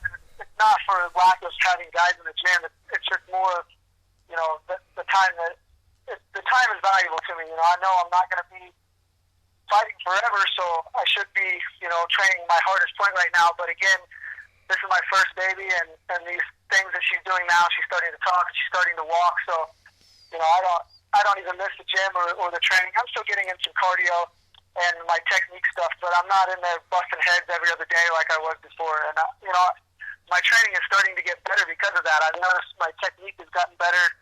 I'm doing things that I never did before. I don't have to be, a war fighter all the time. I can actually pick my punches and move my feet a little better. And that's all I'm really working on right now at this point. And is that just simply because you've been able to step away from, like you say, you've been in there. You used to go to the gym all the time. You're going at 100 miles an hour. You're going full pelt. And now you've had to step back and slow things down. I imagine because you've had a bit of time to look at stuff, you can review things a lot better. Is that literally why? Because you've had that additional time free? Yeah, well, it's actually helped me a lot. This is the first time that I've ever gone through a camp, and the camp's not over yet, but I'm not injured. I don't have any pain. I'm not, limping out of the gym and limping into the next practice and thinking, oh, shit, I got another one to go today. It's like, if I get one good one in the gym and then some cardio, I feel like that's a solid day for me. To whereas before it would be 2 good ones in the gym and then some cardio on top of it. And, I plateaued for the longest time because it was dreadful to get up and to move. And now, I'm having fun. I miss the guys in the gym when I see them because I'm not seeing them for 8 hours a day. It's like I don't see them for a half a day or a day, and then it's like, oh, hey, it's good to see you. When before it was like, oh, God, this guy again. Look, Tim, it seems that, firstly, being a parent it's something that you're taking seriously, which is a great thing anyway. And the fact that you're understanding that, like you say, the little ones walking, talking, it's something that you won't get back. So, spending the time is a brilliant idea, the little one. And also, you're learning as well, as a martial artist, about your training, how to look after yourself a lot better with, the way you should fight, picking your shots better, like you say, the footwork. It's almost like you're an evolving fighter again. It's like a new Tim Elliott that's going to come out potentially in this Pedro fight, I imagine. I think so. James has been trying to instill some of his stuff on me for a long time. And I feel like whenever we were in there grinding, like I could beat a lot of those really technical guys. And but still, it didn't last forever. And guys like James start to figure you out. If you come grinding really hard, a smart guy will figure you out over a matter of time, and that's what he's done now. So I'm trying to evolve into more of his style of fighting, and at the same time, he's kind of evolving into my style. So we're kind of swapping roles a little bit. The things that I needed, he has, and the things that he needed, I have. So it's just we're really balancing each other out right now. I think when you see James fight, you're going to see a whole new guy too. He's not going to be standing point fighting anymore. He's going out to take heads off, and he's on a whole new level right now. And hopefully I can carry that on into my fight. That's awesome, the fact that, you know, the pair of you are taking the best bits out of each other and trying to apply it to your own style. And like you say, I hope to see a new version of James Krause as well. You know, I think it's awesome to watch, but if we get a new version, I'm all for that. I'm all for watching him taking people's heads off. I guarantee it. He'll be a totally different guy in this fight, and you know, he's finally. I think in the past he was thinking that maybe he wasn't as good as some of the top guys, and now I don't think he even questions that at all. He knows that he can compete with the very top guys, and you know that helps his confidence. And man, when he goes out and tries to knock people out or submit them, he'll do that. To whereas before he was just trying to, you know, win rounds and win positioning and win moments. And now he's trying to finish fights, and he'll be a whole different type of danger about him now. That's awesome to hear. Honestly, it sounds great. It sounds, you know, I love to hear good news from the gym, and you know, and you've got Anthony as well on the card with yourself, who's fighting Benny. You know, Anthony will be looking to get a nice W as well on that night too. Yeah, he needs to get back with his winning ways. I think he's a little disappointed with how his fight with Brett Johns went, and you know, I think he would like to take another run at the 35-pound title. Look, all he has to do is just go. He just has to go out there, focus, like you say, get the win, get back to winning ways, and it can make, you know, things can happen. He's just got to get back on the saddle, so to speak, like they say, you know. And he's got the capabilities of it. You know, I enjoy watching Anthony fight.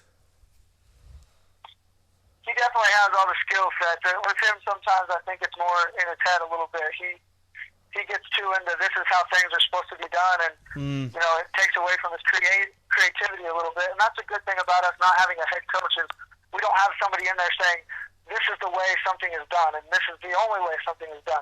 Yeah. We have guys saying this is the way that I do it, and this is the way that I do it, and this is the way that I do it, and then we kind of just pick the one that we like the best and go from there. So usually, I don't know. I think that what we're doing right now with the gym is, you know, as good as it can be without a head coach. And sometimes even not having that head coach is a positive for us, I feel like.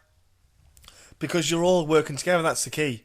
The reason why it's working without a head coach is because you all are not letting the ship sink in the water. You're not letting it fall apart. You're all working together, and that's what it is.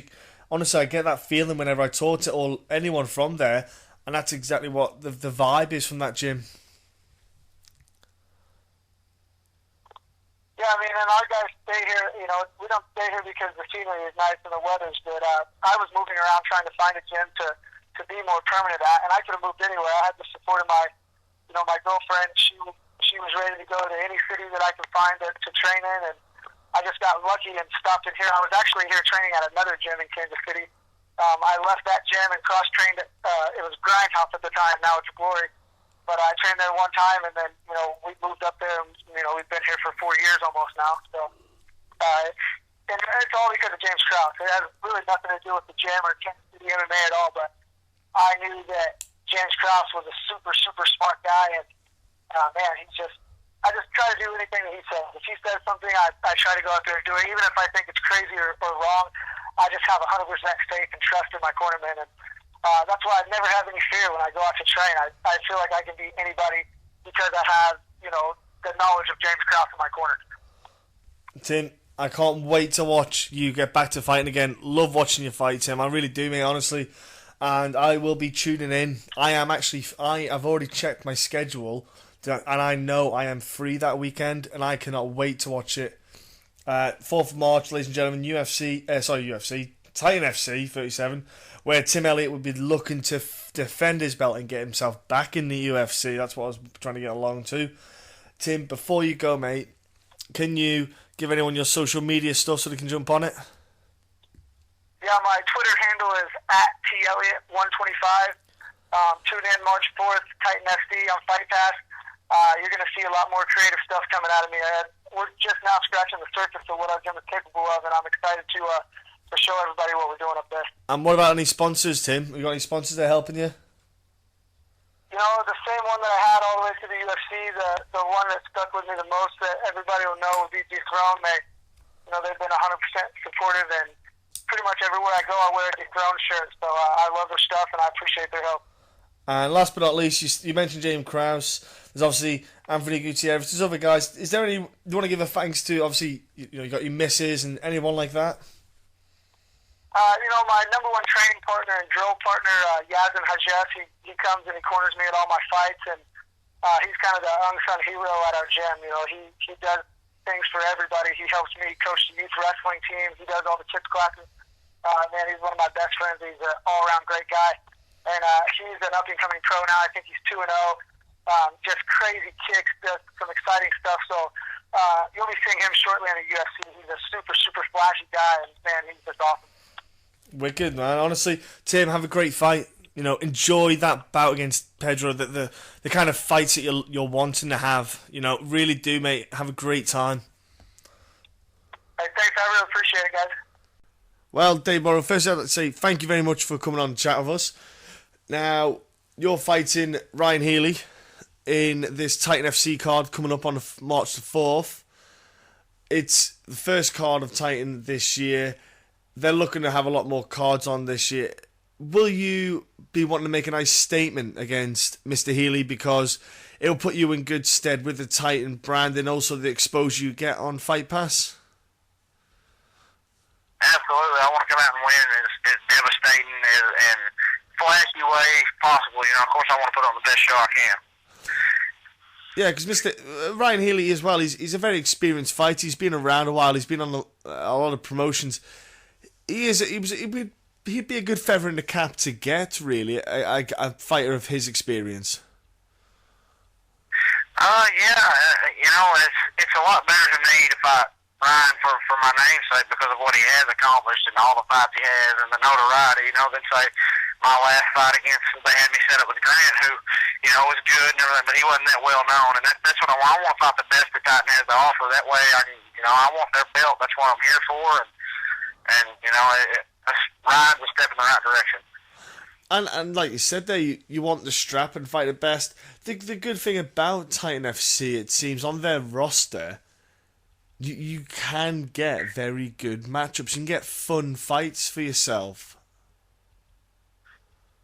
Yeah, I mean, it's, for me, I've never wanted to try to take I enjoy, and that's when I train my best and look forward to my fight possessions whenever I do have options to fight these guys that are legit and real names and not, it's not like I'm cutting any corners here. I want to be known as the best and fight the best. So, and I'm excited about what Titan has to offer with all their guys, that's got big names. So what have you obviously been? You went and got the win last time. You got yourself a nice a good bit of momentum to start off 2006 to come into 2016 with. Training wise, how's everything been going there at the gym? Have you done anything different? Have you been trying to look at different avenues of maybe rehabilitation after training to recover, anything like that? Really, we're just kind of sticking to the same as far as our endurance. Just kind of stepped it up a pace. Of course, we're trying to improve all the time, and I feel as though we're pushing, but I am resting. Better not overdoing it, because I have overtrained in the past. I'm taking it in strides and trying to do it the proper way instead of, say training 6 hours a day, and overthinking things. I'm trying to take it a little bit easier. I'm still getting my good cardio and stuff in and training crazy hard, but not so crazy that I injure myself or put myself behind. I'm really trying to be smarter on every aspect of everything. Well, that's a big thing about it, not the overtraining. One of the things people say, they'll train for like say 6 hours. You can train for 6 hours, but it's the level of intensity that makes the difference. Because the thing is, you could do, let's say we do jiu-jitsu for 2 hours. A lot of that time can just be spent drilling techniques, and you know what? You get a lot from that, even though you're not going intense, you're not going hard. If you were just to go 50%. Just doing repetitive movements, your brain and your muscle memory is getting so much education, rather than trying to force everything and trying to force it all the time. Just by drilling stuff, that can be a very effective thing. Same with pad work. You don't have to go 100% on your pads. you just drill, a simple combination on the pads. You can just do that over and over again, and you can still get 6 hours under your belt without burning yourself out. That's exactly right, and we're working a lot of like tonight. I'm still in the gym right now. I mean, I just heard my phone ring and picked it up. That's what we're still, we're doing. I slipped off by myself, and we've been drilling, going through the motions a lot tonight. Hit about 9-10 rounds of actual pretty hard pace grappling, but after that we're back to drilling, taking it and like you said, finding any holes in the game and going over any flaws in the positioning and things like that. Yeah, because the flaws are usually just a simple lack of muscle memory of the correct form. So all you have to do is just drill yourself the right way to get that muscle memory to change to the right technique. Exactly. That's where we're working right now. Because I've had it myself. I've done things where my previous coach, he taught me the wrong techniques for certain things. Then I went to my new coach and he went, "No, you got to do it this way." And it took my body forever to get it because my body was so used to doing it the previous way. It was the most exactly. Maybe the wrong way feels easier on the muscle. Yeah. So it's hard to make yourself pick the knee up to throw your kicks right and really get the torque or bringing that hand across like it should, things like that. I know what you're talking about. It's the most infuriating thing ever because I would just stand there just like screaming into the bag or something. I'm just like, because I know I'm doing it wrong, but my brain's telling me to do it right, but my body just goes, "Nah, we know this way," and I'm just like, I can't have it. I can't do it. Exactly, and then you get to hitting pads and stuff. You're like, "Oh, I'm doing it right." You go out and do live sparring, and you're getting caught with stuff because you wasn't. You still in the moment, still react and go back to the same thing. Yeah, you do. Yeah, especially when you're tired. Yeah, when you're tired, you fall back, don't you? Mm-hmm. Oh man, it's back way behind. Yeah, go to caveman. It's one of those things. It is, mate. Look, you've got enough fights under your belt to know what you do when you step into the cage. So, what do you do then to make sure you're evolving yourself as a fighter? Do you look to try and add new methods or techniques? Do you just like to now, like you said, you're evolving your training so you're recovering better? Sorry, I've got the hiccups now, bloody hell. Do you? I can't believe we just got the hiccups. But do you instead? Are you just trying to drill yourself to improve the techniques that you've got? Because a lot of guys don't work enough on their fundamentals. I seem to find. Do you like to work on your fundamentals? Things just as simple as a jab. Of course, I mean that's huge to me in particular in the gym. You can never.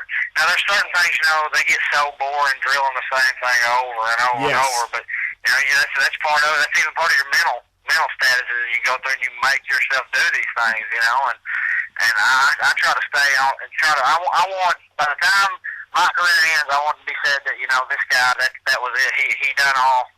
Wasn't big on mistakes. Cause I came into the game. I was so wild when I started. I've put my life into this to make it what it is. So I try to take time and perfect everything. Yeah, that's the thing. It's some of the drills. Yeah, they can. I admit some drills.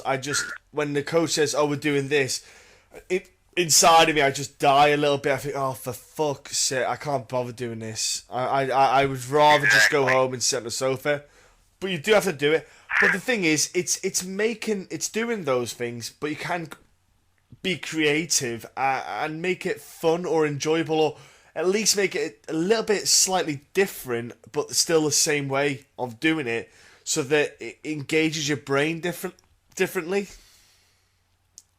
Well, on a lot of things you can, say you're working the same combo you've worked a million times over, but at the same, if you do find out something new or a certain movement that made it right, or a new slip to come out to that side, to the side you want to land the strike, it does feel good, and then it kind of relight the fire, and you've been same thing over and over and over. It's only going to burn so long.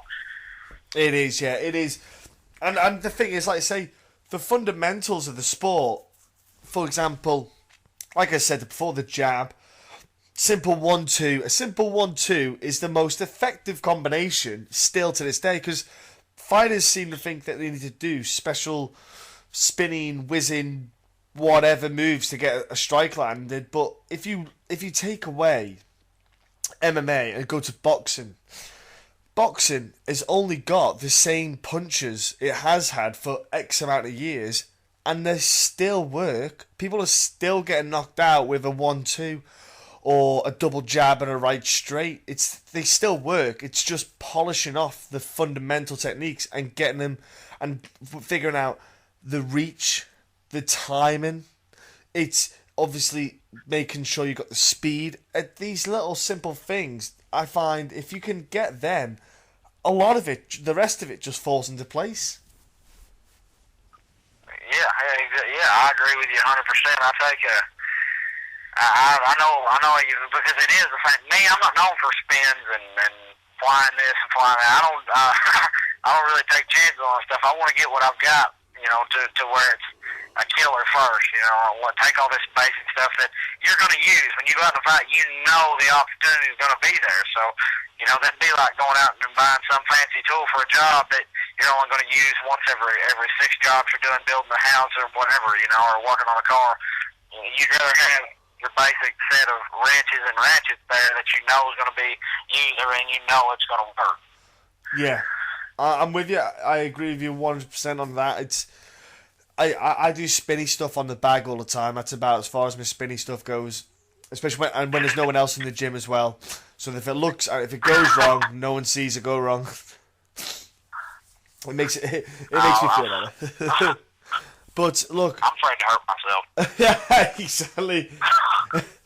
Look, you're on Titan FC on UFC Fight Pass on the 4th of March. It's going to be a great chance for not just the States, but it's a worldwide opportunity, you see, because like I say, it goes out to all Fight Pass holders. I am one of them. I will be watching the fight card itself. I'll be tuning in, even though I'm in the UK. It means I'm up late. I like staying up late for the right reasons, and that card is the right reason to stay up late. It is worth not sleeping for, and this matchup is great because the two of you have you've got some great experience in the cage already. So we're going to see two guys who have got a lot of knowledge, and it's going to be more, I think, of a chess match this game than anything else, because it's not like you've not done the dance before, so you're going to have to outthink each other when you've already both been there. That's what I quite like about this. This is what I like about this matchup. I love going up against opponents like that myself. I mean, to me, that's what's enjoyable about this, is when you have somebody that you're not stepping out fighting a guy who's only got 2 or 3 fights. You're coming out against something they're coming, and they're coming in ready. There's no second thinking this and that. We're coming in, me and him both are going to step in there. When we step in there, it's time to fight. It's not going to be any backing up and he's going to come forward. That's what he does. So I look forward to getting in there with a fighter like you said. Just somebody that's really coming. It's going to be awesome to watch. And look, I'll be tuned in. Everyone else at home, if you have not got Fight Pass, I tell you all the time, buy Fight Pass, invest in it. It's well worth it. As well, when you buy Fight Pass, if you don't want to buy it, you get a 1-week trial. Why not do it when this fight card is on and get your free trial with this fight card? There you go. Now, if people want to jump in and follow you and support you and even learn and see how you are as a fighter and your social media stuff, how can they do that? I'm just really on Facebook. I don't get on Twitter that much. For me, I don't use it that much. It's not as good for me as Facebook. So you guys can just get on for my fan page, Dave Burrow, and then you can also just add me till nobody else can add me. So and it's the same. Right. But just look me up on there, and any support's appreciated, of course. There you go, folks. Jump on, give him a like, give him a follow, engage with him. Look at his social media stuff. Now, what about sponsors? Have you got people backing you up, supporting you? Yes, sir. Of course I do. I got Bad Boy Mowers, the best lawn mowers in the business, made right here at home in the good old US of A. And Ink Spot Graphics, making all my T-shirts for me and everything. They do best work. They send me American-made clothing and all that stuff, which I appreciate. And Independence Off-Road with the best deals on ATVs and dirt bikes and motorcycles and any kind of toy you could really get your hands on. And Tom Ford Motors selling some of the best used cars in the business. They're great to hear that you've got this backing and support. It makes a huge difference for fighters. It really does help them. And what about, last but not least, do you want to give a shout out to your coaches, your training partners, your friends and family? Maybe they've been helping you out and support you in this career so far? Absolutely.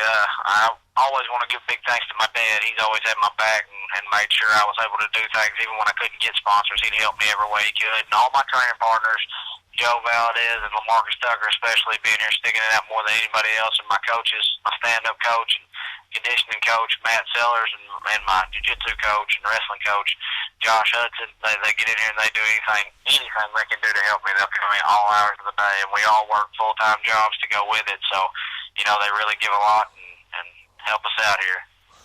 Awesome, mate. It sounds like you got a good circle of people, a good group of people to help you out, and they're all on the same wavelength. They're all working towards the same goal.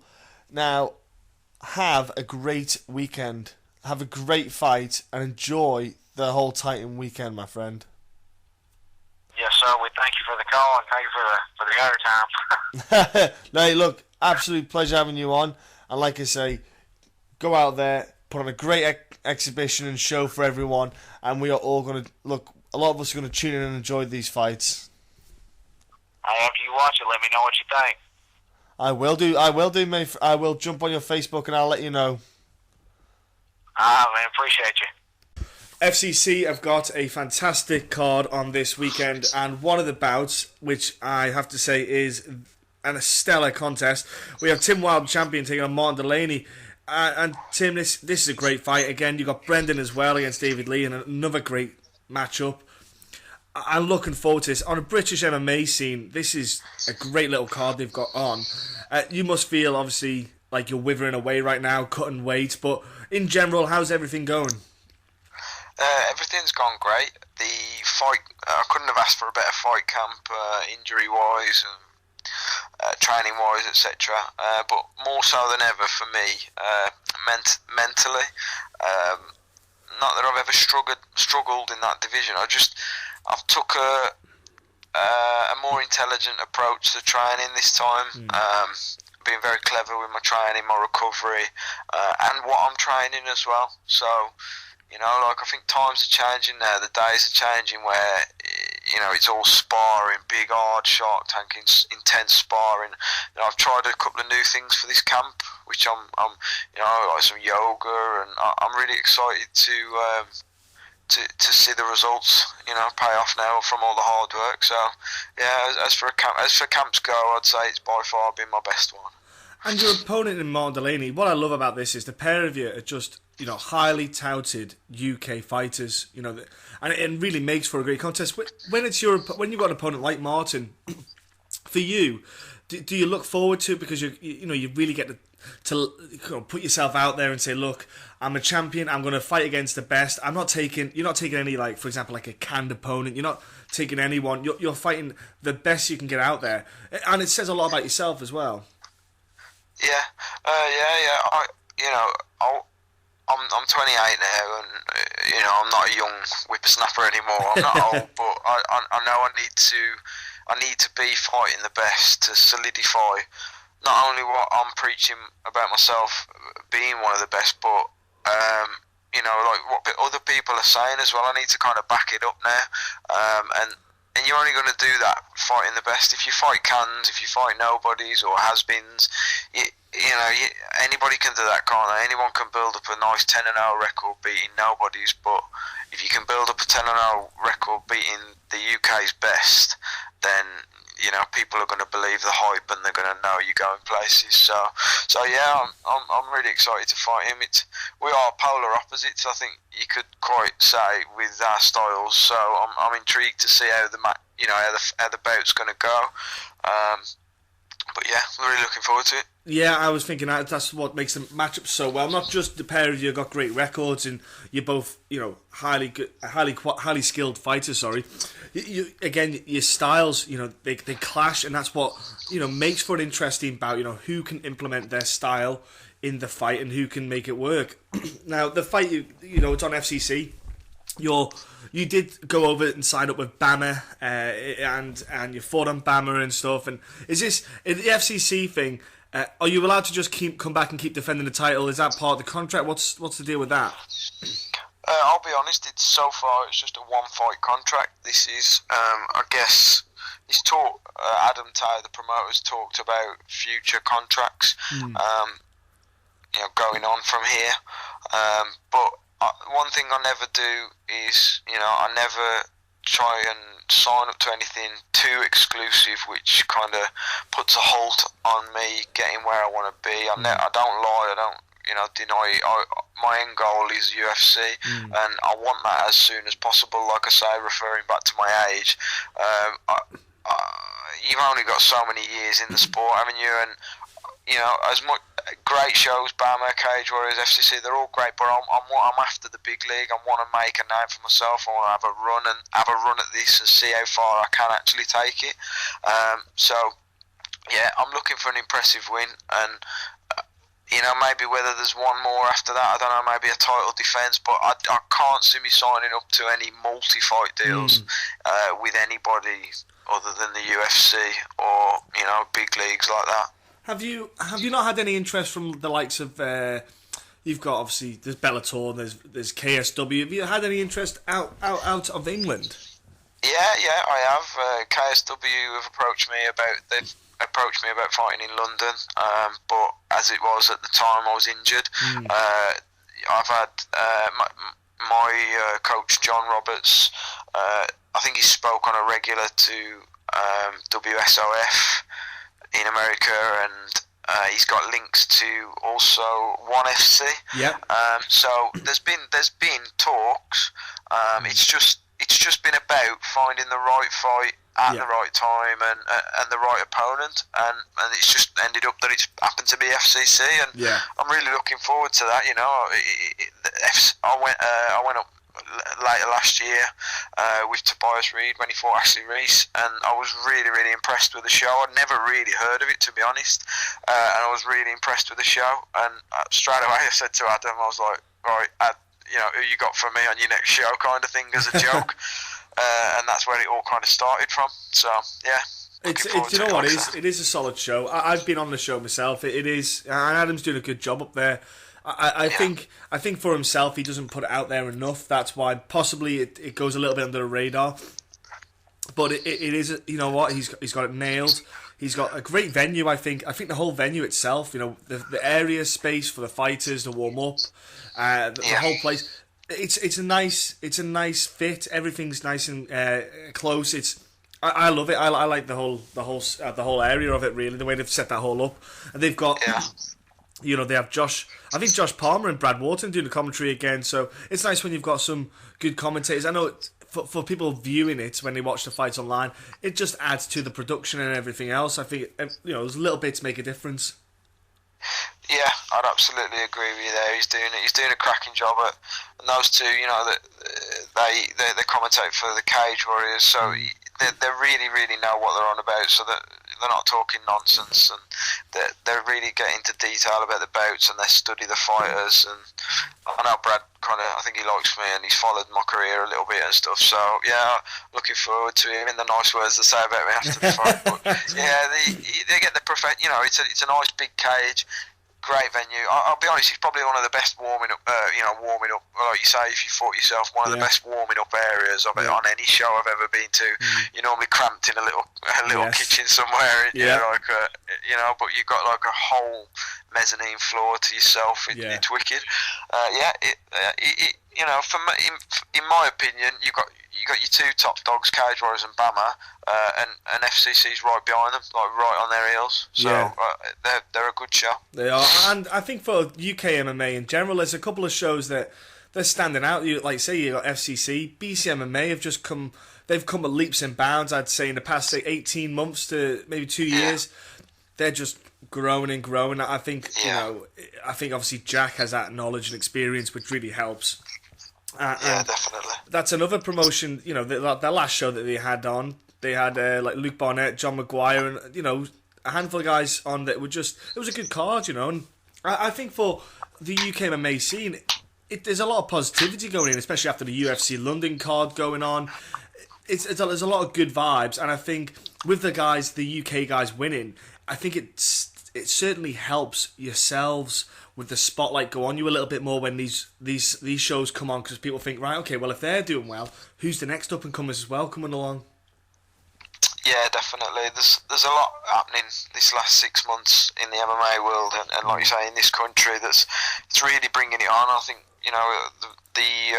the numbers that come in from this London's UFC this weekend, and the best ever on Fight Pass, and it's just growing. It's just constantly growing, and I think you'll start to see more of the smaller shows. Well, what was the smaller shows, like you say, growing and becoming bigger shows, and just it's good for the fighters, because at one point it was like, oh God, you can't get a fight, you can't get a match, or someone's on dropping out, and you can't find a professionally run show to get on, and you was kind of stuck with, like, I don't know, one promotion, or now you got choices. Like you say, I've spoke to Jack briefly a couple of times about getting on that BCM MMA possibly. For me, I'm just, the show doesn't matter to me. It's the opponents, really. I want the good opponents, and I like a big cage, because I like to move around a lot. So that's what it is for me, and the exposure as well. I need the exposure. I could go and fight on a tiny show in, I don't know, in Cannock or something, and have a brilliant win, a brilliant knockout, but nobody hears about it or sees it, because it's not. There's no production or exposure from it. So that's what it is about for me now. Is big fights, big names, exposure, getting people talking about me, getting people saying, why did you see Tim Wilde on so and so, and did you see his win, or did you see what he was doing? And that's what I need now to push me where I want to go. And I think that's the only thing that is missing on FCC. I spoke to Brendan Loughnane about it, and I said the only thing that promotion's missing is a live stream. I said that's the only thing that they're just missing out on now, is having that live stream, and when they get that nailed, everything else is already sorted. They've got everything else done. That's the only bit now to just, I think, to push FCC up another level, you just need to get a live stream. And that will definitely, like you said, come to exposure. That will push you guys out there. I believe with is MMA Live or MMA TV Live. I always forget that name now. But they have BCMMA, for example, and they stream their stuff. 31,000 people watched it. It's just an added exposure to get your name out there a little bit more. I think I'd love Adam to maybe hopefully get something like that sorted, because I think that will just help that promotion and yourselves. Yeah, I think that might, it might not be far away. I don't know personally to Adam being in any talks with anybody, but if you look, like, I've obviously now fighting on it, I've looked into the history of FCC and whatever, and you can just see how it's grown, and the cards have grown, and the calibre of fighters have grown, and the audiences have grown and stuff. So it is a growing show still, and I think it'll just keep giving more and more. But yeah, that's definitely a step in the right direction, looking at doing that, I think. And I think I'll suggest it to Adam when I see him the weekend. Yeah. It just helps for UK MMA, though. I think if you can stream it, it does get guys out there a lot more, and the accessibility. I know you're not a tech head, but it is actually simple enough to just put it out there online and stream it. Even if you're not charging anything, do you know what you're doing? You're getting guys out there, you're getting your brand out there to start with. Just get it up, and it gets it going. Yeah, I agree, mate. Definitely. And look, Tim, I cannot wait for this weekend's fights. Honestly, I sadly am not going to be there, but I will be. I know that Harry Williams is going to go to the event, so I'll be following his Twitter feed. And I've already told him, I said, you're going to have to tell me what's happening in the fights, not just the end result, what's happening in the fights. Great. So I'll be keeping tabs on it. And again, I think it's a really good card. I think Adam's done a good job there with the matchups. And of course, you're fighting Martin Delaney. But before I let you shoot off, Tim, what's your social media, mate, so people can jump on? Oh, great stuff. It's basically just Tim Wilde MMA. You can get me on Facebook Twitter or Instagram, just at Tim Wilde MMA. So if anyone wants to give me a follow, go ahead, please. Give him a follow, folks. One of the top UK prospects. And what about your sponsors? You got any sponsors there helping you out in this fight camp? Oh yeah, definitely. I'd like to thank Good Fit Nutrition. They've helped me so much for this camp, and they always do. Great nutritional company. Again, a growing company, and they're doing leaps and bounds. And look out for them in the future. My physio, active therapy, always looks after me, keeps me injury free, and I couldn't do it without him. Andrew Caldwell, and lastly, Booster. They supply me with all my gear, and Wayne Kirk up at 4DMA is a great guy, and anything I ever need, they sort me out, and it is quality stuff. I love wearing the stuff. You can't beat it. So just give me a shout out for them, please. That's cool. I have seen their stuff. I've seen Brett Johns as well gets the Booster stuff as well. It looks proper Gucci. Yeah.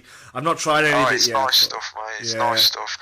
Expensive stuff as well, so it's like nice for me. I like to wear good gloves because you protect your hands, and stuff. So makes a difference. It's all good. Yeah, it does, mate. Big time makes a difference. People don't realise, but it does. Honestly, it saves your hands, the health of your hands, which basically what you need, really. So exactly, your tools, aren't they? Yeah, exactly. And last but not least, then give a shout out to your gym, training partners, and stuff like that. Great stuff, yeah. Just shout out UTC staffs in Cannock. Massive thank you to John Roberts, my head coach, his son Sam Roberts, who does my pads all the time and works with me with game plans, and just all my training partners. But more so for this fight than ever, Tobias Reed, he's on the card as well. We vow to steal the show, so just a shout out to them guys and all the guys and all the guys who going to come and watch me. I've got a big gang of people coming up to watch me, so just thanks for all the support. I know it's a great atmosphere there, Tim. It is when the crowd gets going. It's because the way the structure is, it does really give that great acoustic feel when the crowd gets cheering. So look, Tim, have a great fight, have a great weekend, and thanks for speaking to us, mate. Awesome, thank you. This weekend, FCC have got a cracking fight card, and to top it off, they have a matchup which I feel is probably one of the top UK matchups we're going to see this year. We have Martin Delaney facing Tim Wilde, and I'm speaking with Martin right now. I'm personally looking forward to this matchup itself. For UK MMA reasons, I think it really is one of the standout fights that could be made this year.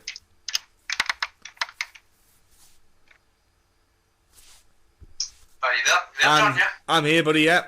I'm just saying this is like one of the standout fights. Are you pretty pumped up for yourself? Because I think it's a great matchup. Yeah, I'm really looking forward to it. I was looking for a decent match, a decent fight at the start of the year, and this one came up. So I basically jumped at the chance when I got offered it. Yeah, because Tim Wilde was saying as well, he's wanted to fight basically the top guys there is. He wants to get the better names in the UK, because that's what matters really. To get yourselves out there, that's what you need to do. And I suppose the pair of you just on the same wavelength. It's a mutual respect. You both know that you're both good fighters, and that's why you want to fight each other. Exactly. That's what. You're going in there to test yourself, test your skills. So basically, there's no point going in against a guy that's that you're on a higher level against. It's especially in the UK. Yeah, absolutely. And I was going to say, because the good thing is that both of you are on a nice little win streak, the pair of you, so you're both going in with good momentum. I think that really does make for, that kind of matchup, really, that kind of a great fight, really. Aye. As I say, you're always looking to fight, well, I do anyway, looking to fight guys with good records. I don't see the point in training for 8 weeks and dieting down and losing a load of weight to fight a guy with a losing record that and you go in, he's got to give up within the first round. You're only going to get better with fights like this as well. Yeah, exactly. That's the thing. And I was saying the thing about yourselves are you both got very good records. You're both top UK prospects, and with what happened at UFC London, I think it's kind of great timing, really, this card coming up, because a lot of light will shine upon the UK MMA scene. People will start to look a bit more the local fights, looking for the next lot of guys that could potentially making that next step up. Yeah, definitely. I think there was 3 guys in that. It was in that tough, the European tough. It was fighting on that show. So I mean, there's a lot of people that aren't far away from that. No, and I was going to say with yourself, you've trained obviously with people who are in the UFC already. You got your Stephen Ray, you got your Joanne Calderwood. You've had those people around you. I suppose it helps with yourself when you go, look, if I'm training with these guys and girls, sorry, I'm not obviously, but if you're training with these people, it sets yourself up well. You think I'm mixing in good company. You've also got like Kieran Malone as well as some good talented guys in your squad. Well, in fact, Dinky Ninja's just got absolute killers everywhere. But you know that you're mixing in great company. That training, it must fill you with confidence going into 2016 where you could potentially end up. It does. Training with guys day in day out that are already in the UFC. We've got another guy, Danny Henry, he holds the world title in the UFC in South Africa. He's fighting this Saturday as well. So when you're training daily with guys like that, it builds confidence, and the gym as well. It builds confidence and momentum because you know that the way you're training you're doing it right. You're just not going in and beasting yourself and not improving. It's always about improving as well. Yeah, it is. Yeah, there's no point in going in there and just going 110%, just wrecking your body and breaking your body down, and then coming away from it actually not getting anything out of it. The idea is to go in there and absorb something and come away with, at least if you've improved yourself, even if it's 1%, it's something to take away from it. As long as you're leaving that gym that night and pick something up, it's going to make your game that little bit more better than it being jiu-jitsu or striking or whatever. Yeah. It's money in the bank, basically. Yes, exactly. And with this matchup, it's a nice style matchup. Tim's kind of style with his striking, it's very unorthodox. His footwork. He's very much darting around places. With preparation for, I say like for Tim, do you get people at the gym to replicate kind of his style? Because it isn't your standard style. Let's be fair with that. It's hard to replicate just somebody's style, because they're always improving as well. But I mean, his style is like karate. So there's my phone going on. It's all right. Is that the clown in the background? Aye, that's it. His style is like karate points based. It looks as if he likes to keep the distance, come in, attack, and get back out. There's guys in the gym that they've done a lot of taekwondo and karate and stuff and that, and that's their style as well. And then there's taller guys as well. So, we train just basically with all different people, so you're getting used to every style of body. And then you can evolve. You can change your game as per round that you're sparring with or whatever. Now, with the likes of, like I said before, you've had if people go off to ATT or TriStar, etc. There's a lot of places actually, AKA and Tiger Muay Thai as well, and there's a handful of gyms outside of the UK that people go to. Also, because sometimes it's good to get out somewhere different, experiment, and then come back and just it's like hitting a refresh button on a computer screen. Really, have you thought about doing this? Is this something in your plans? Nah, not really. I've got a business. I've got a wife. I've got a kid in the way. So going away for 6 weeks is nothing. It's something I wouldn't do. I'd go away on a training holiday. I would do that, but I wouldn't go away and train for 6 or 8 weeks or that and leave everything back here. So I've got confidence in my coach. Yeah. People around me. But I feel I don't need to do that anyway. I feel that people that do that feel like they've not got the confidence in their coach, or they're not getting the training or the people around them to do that. That's why they go abroad, Aye. Well, sometimes I feel like, for example, if let's do a hypothetical circumstance here. Say, for example, I feel like maybe my jiu-jitsu is just not the level I need it to be. Maybe and I know that if I go somewhere where it's a purely, I believe that, oh my word, I'm going to forget his name. He does little jiu-jitsu camps down in Jersey.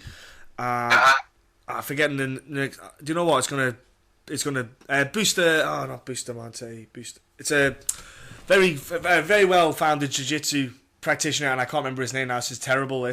But for example, I would maybe go and do that for a couple of weeks just to up the game, get around just killers in jiu-jitsu. But like you say, if you've got the confidence in your coach and stuff, but to be fair, it's working pretty well. Let's be honest. It's not like you've only got one win and you've got 15 losses. It's it's going pretty well, my friend. So I understand why you feel the confidence. And with having the family life, are you balancing it well so far? Have you found a little happy medium? Yeah. I mean, it goes well. I keep time for my family. I keep time for training. I've got time for work. The more if I'm fight training, I'm more in the gym than I'm out the gym. Yeah. It's just if I'm not fight training, I'm still in the gym. Yeah. But I still need to take care of work and stuff as well, and keep money coming in. So it works, and like every base in MMA, the Dinkin Ninjas and higher level, they've got it covered. I feel there's always somebody there who's better than you, or who's really good at one aspect that can really help you and bring you on. And I like working with guys that are maybe like wrestling based or totally jiu-jitsu based, and taking tips and getting there, training with them, and then evolving it into MMA. Yeah, trying to mould it into your style as well to fit what you do. Yeah, it is an art form in itself. I find that you've got to take something from, let's say, Taekwondo you mentioned before. Right, how do I fit that into what I do? And that itself is a separate art. It's exactly the same with judo. Judo, a lot of throws are behind the head and like the head and arm throws. Yeah. I mean, that works. It'll work in MMA, no problem. But I mean, half the time you land on the ground and you get a back tick. Yes. So you need to take small pieces for each martial arts, I think. Yeah, especially I think in later rounds with judo throws, when the bodies get sweaty, that's when I find that there are a lot more probabilities with the fact that you can slip out. You'll go for the takedown, and you just end up going. The guy goes under your arm because you're just sweating so much. Yeah, exactly. Yeah, there is pros and stuff like that. Same with boxing. I mean, with boxing, you get a lot of guys standing in the pocket and big deep rolls. And, I mean, if you do that in MMA, you're either got to get body locked, or get taken down, or you get a knee to the face. So you need to be training each aspect and defining it to your game, to the MMA game. Yeah, you do. I remember.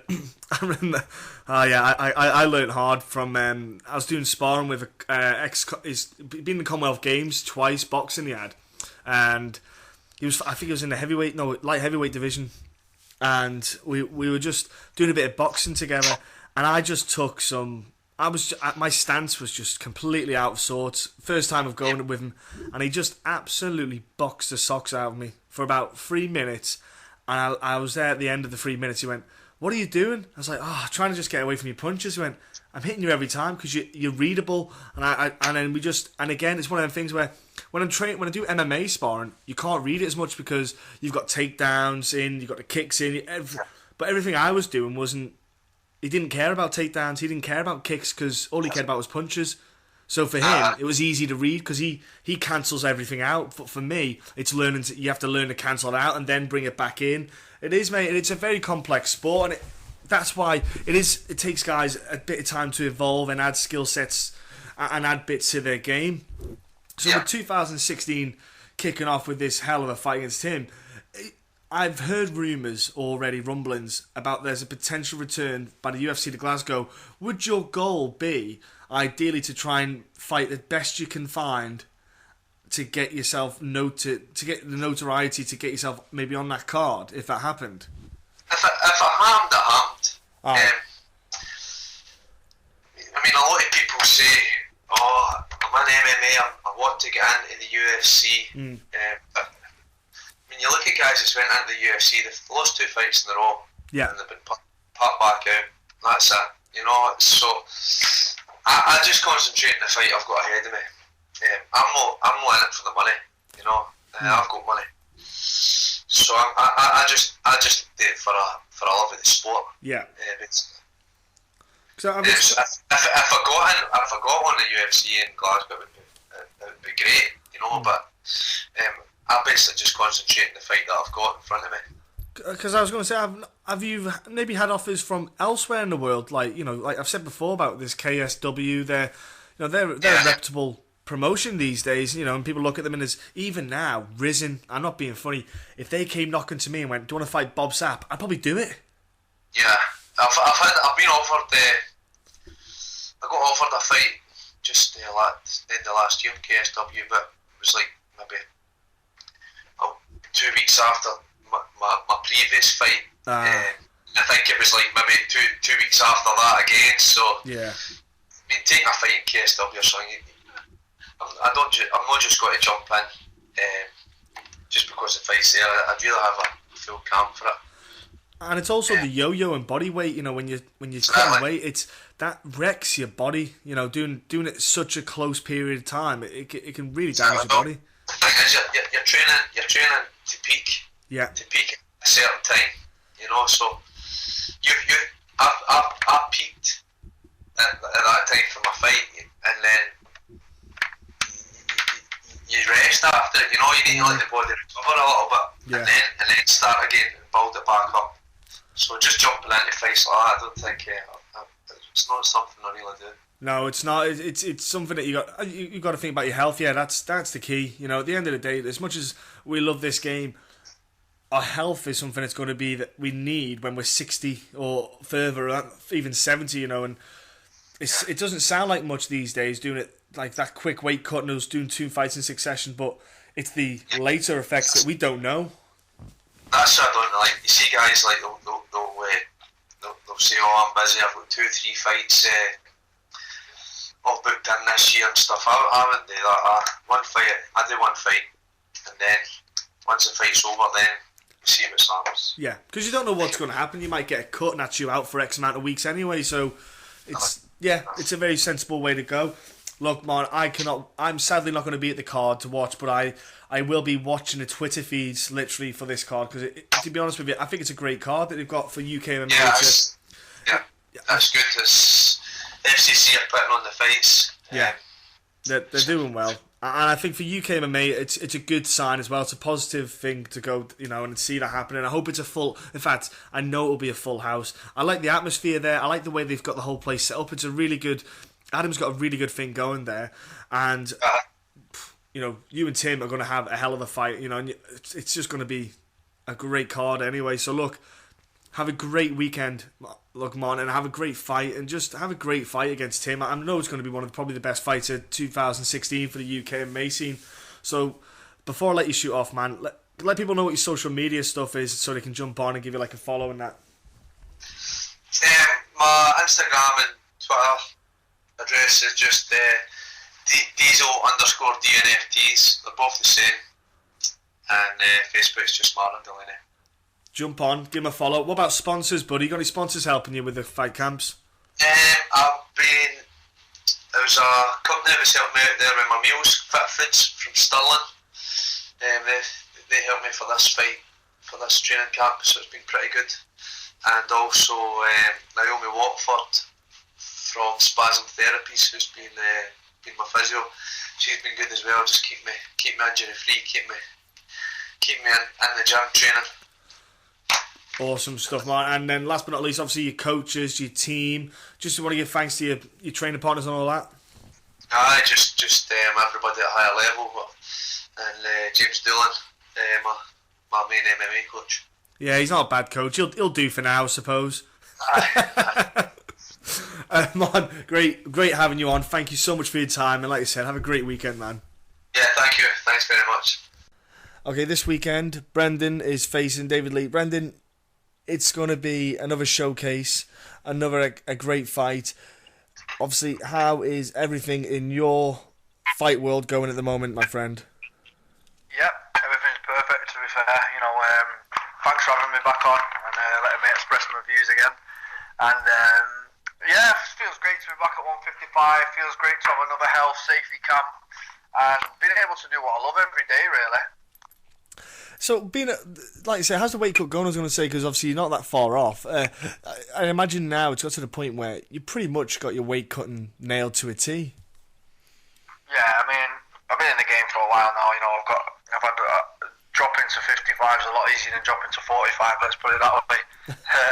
But no, I've got it down to a T. I've got a little method that I've used over the last couple of times. It's worked out good for me, and like you say, it's a lot easier cutting down to featherweight. So look, this fight you got coming this weekend, David Lee. He is a very good grappler. He's a submission machine. Let's put it this way. His wins are with the submission game, but he's experienced as well. He's been in the fight game a while. He's had a few fights under his belt. He's a guy that you can't go in there and just expect to walk over. He's someone you've got to really respect. The fact that, like I said before, he's experienced. Let's call him a veteran is the best way to put it. I imagine your game plan, obviously, because of your last bout, you don't want to go in there with aggression to try and burst out like the pent up aggression that you've had from the last fight and what happened. Yeah, nah, never. And I respect everyone that gets in there. Huge respect to Dave Lee. He's been around a long time. He is a veteran. He's fought in the UFC, and not many English people have done that. So that's a huge achievement for him. But no, I'm just looking forward to showcasing my skills once again and, putting some demons to bed after my last fight. We all know what happened in that one. And, I'll be really going out looking for the finish in this one. So, look, since your last fight, obviously, you had a bit of time to absorb it, assess everything. Because the thing is with you've lost twice in your career, and both times it's bloody decisions. Do you know what I mean? You're just too tough to put away, which is the problem. If people went in and KO'd you, it'd be fine. But it's these bloody decisions that you're losing on. Does when this happens, then, mate, do you go back and sit there and look at things and think, right, what is these little bits that I'm missing? I'm missing little intricate bits. Do you do you still talk with, obviously, Alliance MMA? Do you talk to them boys about it? Do they give back any feedback and stuff? Well, yeah, you hit the nail on the head, really. I mean, I sat back and I went, right, I've lost twice in my career, both arguable decisions. So what's going wrong? Obviously, judges, they're the only people that have ever beat me in my career. So now it's a case of just putting people to sleep. I've got to go in there and I've got to finish people. I mean, I shouldn't even be, with the skill set that I've got and the determination, I shouldn't be finishing people anyway. So, it's my fault as well as the judge's fault. So let's get in there and start finishing people. And, I've been working very hard on that over the last couple of weeks. Well, I was going to say, you've got power in your hands, and you've shown it before. You've got good combinations, and you mix up your combinations well. Do you feel then, when it comes to, like, for example, your last fight, because of the stage that it's put at, do you think that maybe you start to play a bit more of a sensible game rather than thinking, instead of throwing like let's say a four strike combination, I'll just do a 2 or 3 and then move out the way. That way I can't take any risks of getting hit, and then I'm just playing it safer. I don't mean as in safe as in, you're not going to do anything, but do you feel like that happens maybe? No, definitely. I mean, the last one was a huge stage, BAMMA world title fight live on TV, and I definitely at times watching it back now know that I could have finished Tom, but then again, Tom's a great fighter, and he had some good points in the fight as well, and watching his fight this weekend just shows how dangerous Tom.who is. He's a real prospect and a real good fighter. So I can't take nothing away from myself, because I went in there and I did beat him in everyone's eyes. So I did do the job. So it should just go to judges, and then judges do the job, and then everything's good in it. But that's an ideal world, and we don't live in one of them. So I just got to go in there and take matters into my own hands and never let it go to them judges' papers ever again. That's a point you made about Tom. Was like this weekend let's put it this way, he absolutely smoked Damien Rooney, and I did not expect that. I thought Rooney would be a bit of a tougher opponent for him, but he just put him to sleep. Does that for you, when you see that happen, you think to yourself, he couldn't do that to me? You know, I'm doing the right thing. I wasn't doing anything wrong. Then if he can't put me away, there's more to me than maybe I realise myself. Yeah, well, if you look back at his previous fights, he's been doing that his whole career. Yeah. And even when the fight got matched up, everyone was saying it's a bad fight for me, you know, I'm out of depth and this, that and the other, and I just wanted to go in there and prove a point, and I believe that I did it. And I just think people have got very short memories. Now that Tom's won, they're all back on the hype train again, number one prospect in the world and all that. Everyone seems to forget that he did lose his last fight. You know, I know I keep going on about it, but, you know, it's a big point. It's a big point in my life and his, and we both know what happened. But he's put his demons to bed now. He's gone out with a great performance, and that's what I've got to do as well. I was going to say, I think as well this weekend, the card that you're on, you've got Martin Delaney as well and Tim Wilde. I love the card. You know, you've got your two matchups with yourself and Dave Lee as well. There's four great fights. Two great fights, four great fighters.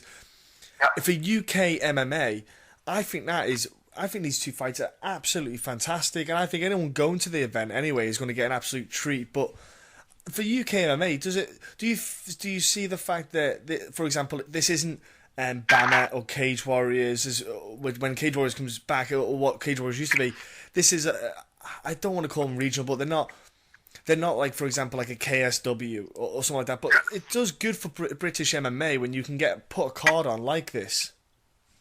Most definitely. I mean, I love fighting in FCC. I've had numerous fights on there. You know, I love the way the shows run. You know, because it's local to my house as well. I have a lot of my friends and family there, and it's just a very well organised run show. And I prefer fighting on there than anywhere at the minute. And you know, everything's fit into place for this fight. And I just wanted to stay nice and active. I have still got one fight left with BAMMA, which I will do.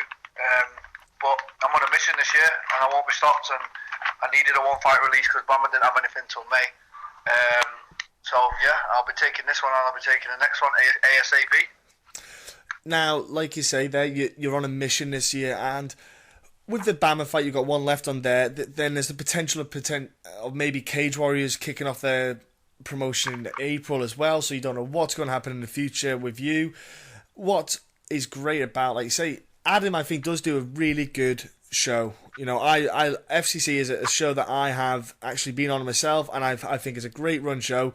He does really good work there, and you are in good hands. And you have a teammate as well that came from there and is on BAMMA as well. So you got Kane, who's fighting up soon. Do you have a good, let's say, a good kind of aura in your team at the moment? Because obviously you've got your fight coming up, he's got his fight coming up shortly. Is it nice in the camp? Is it everything going well, the training? Well, yeah, I've got some other lads on there from my gym as well. So you know, everyone's been training, everyone's been working hard. You know, I've just come back from America as well, Dominic Cruz's camp. So you know, I've not stopped training since that last fight. I've been working really hard and really diligently to work on everything since then. And you know, I feel the writing's on the wall for me this year. And you know, after them two unlucky breaks, I feel like the luck's coming my way, and you know, I've just got to keep winning and just keep turning eyes and just keep putting on exciting performances, and I can't be far away from anything. Well, like you said, the Dominic Cruz camp. When you train with Dominic, obviously his style, it's fair to say that it is very unique to him. The way he performs, his movement, and the way he throws his combinations, etc. Obviously, it's hard to you can't sit there and go, right, I'm gonna be Dominic Cruz, because he's got his style, you've got your own style. But do you always sit there and try to replicate small pieces of what he does that are effective? Because clearly, you know, what he did against Dillashaw was fantastic. So do you just sit there and try to maybe take bits off him and try to mould it into your own style? Yeah, of course. I mean, I've spent numerous amounts of time training with Dom. You know, I was his main training partner for that fight.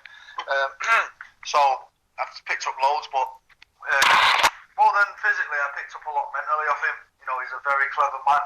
Yeah. And you know, he's very wise above his years, and he understands the game better than anyone I've ever met. So yeah, I think that rather than physically, I really improved my mental game, and I really sat and looked at MMA for what it is, and I feel like I'm completely, like Dom even said to me, he's like, you are so much better than all these guys that you fight. Please just go home and just start finishing people. And that's exactly what I'm going to do. You know, I've took them words and all my combinations, I've become a lot more aggressive, and I'm just trying to finish people now. That's it. You can tell by this whole podcast what the idea is for David Lee. Well, look, Brendan, the thing is, I've watched like some of your footage online, and like you post little videos every now and then and stuff, and I watch your pad work and stuff, and you do have the speed, you do have aggression with the power that you put into the punches, and sometimes it is just a case of transferring it from there to the cage, and maybe that's all it was. It was just a simple transference that sometimes you just don't transfer everything over, and you know, like you say, your mindset's different with thankfully Dominic's, spoke to you in a certain way, and it's helped you, and maybe now we'll see this transference over where we'll see a destructive Brendan. I mean, yeah, if you look back at my amateur career and my early pros, I was a psychopath. I was finishing people, and I just need to bring that back in. As the years got on, and I got older, and the stakes got higher, I feel like I played it a bit more safe, but I'm just going to go back to the old school. Let's just have it. Let's have a fight. That's what I'm in there for. And there'll be no point scoring on Saturday night. Well, look, I look forward to that card, Brendan. Honestly, it's going to be one that a lot of eyes, I think, are going to be on, because FCC, they put on good cards. I think the main event and the co-main event are two absolute belting fights for people to keep an eye out for. Sadly, I don't think Adam's sorted out a stream deal yet, which I need to have a word with Adam and tell him to sort himself out with that one. But look, it's annoying really. But well, do you know what? I'll have to sit there. I do know that Harry Williams is going up to watch the card, so I'll be watching his tweets, and I have to follow his tweets, you see, to find out the results and what's going on in the fights. Brendan, look, I want you to have a great fight. I know you've had a great camp. Going up over to Alliance ain't too bad either, and I want all you guys as well from your team to have a great fight as well. Pass the message on to wish them the best. And before I let you shoot off, Brendan, can you tell us what your social media is, buddy? Yep. You can catch me on Facebook, Brendan Loughnane, Twitter, Brendan Loughnane, Brendan264 on Instagram. And I just want to say a shout out to my sponsors, Bolstry Body Bar, Intense Menswear, and Tanko. Thank you for the help along this camp, because I won't be able to do what I do every day without them guys. So thank you very much, and thank you for having me on. No, pleasure, Brendan. Before you shoot off, though, give a shout out to your gym, because people might want to go over and train there, you see. So give your gym a shout out, and obviously your training buddies. Yeah, I've got a gym down in Stockport where I teach. I've got a lot of young up-and-coming lads coming through, so that's in Stockport. If you go on All Powers Gym online, you'll find the timetable. So yeah, everyone's more than welcome. There you go. Get down, ladies and gentlemen. Train if you're in the area and learn from a very, very talented fighter. Brendan, again, thank you very much for your time, and it's always a pleasure having you on, buddy. Thank you, buddy. Thank you very much. I am joined right now with a man who's stepping back into the cage. David Lee, you've had I'd say a bit of a break, it seems, a long break. Have you been bulking up? Is this what it is? You've been getting buffed up in the gym, getting yourself all nice and muscular, getting like a bodybuilder or something? What's the score? Why have you been out the scenes for so long? Well, I've just been setting up, repositioning my business, like my gym. So I got a lot of guys that fight with us now, so it's most of my concentration will go on them, so getting them prepared and stuff. So we moved gyms maybe like about a year or so ago, maybe a year and a half ago. So we're just, while that was all setting up and while that was like in this transitional period, there was no really opportunity really for me to fight. And last year I did have 3 fights kind of lined up, but they all fell through, which was a little bit frustrating. So when this one come up, it was perfect, good timing. I was going to say, yeah, it is a bit of a disheartening moment when fights fall through, especially when you kind of get yourself amped up, your training goes up a level, and then when it falls through, it is crap, let's be honest. And that does happen, though, especially on the UK circuit. Things like that do happen. But you've got your... Yeah, it happens everywhere, you know what I mean? Like I had one sort of set up overseas that, that I was excited to do, and then it fell through, and then just logistically, like visas and stuff like this, it fell through, just not enough time to get things done, and then the second one was all ready to go, the same sort of thing, but then the show got cancelled, so it was just like, well, alright, that's no big deal. And at that time I had a few guys fighting like a couple of weeks after, a couple of weeks before, pretty much like this one, but yeah, it's frustrating, but you know, I've been there before. It's nothing new. These things happen, do you know what I mean? Yeah, so with the fights obviously falling through, and you say you got a lot more fighters now competing, have you found that balance then of obviously coaching the guys, getting guys prepped, being with them for their fights, etc., and obviously getting the time for yourself to obviously focus on your fights? I mean, I've been pretty much doing that all the time anyway, since I've even started teaching, and as soon as we, really, I fell into teaching. I didn't really like think about, I didn't leave school thinking that's what I wanted to do. It just kind of, just happened. It's just a few guys we would train. Back in the day when I first started training, you train in one place a couple of times, and then there wasn't many. If there was, maybe you count on your hand if there was a full time. There was like 2 or 3 places that you could actually train full time. That was even relevant to even attempt to go to, that were nearby.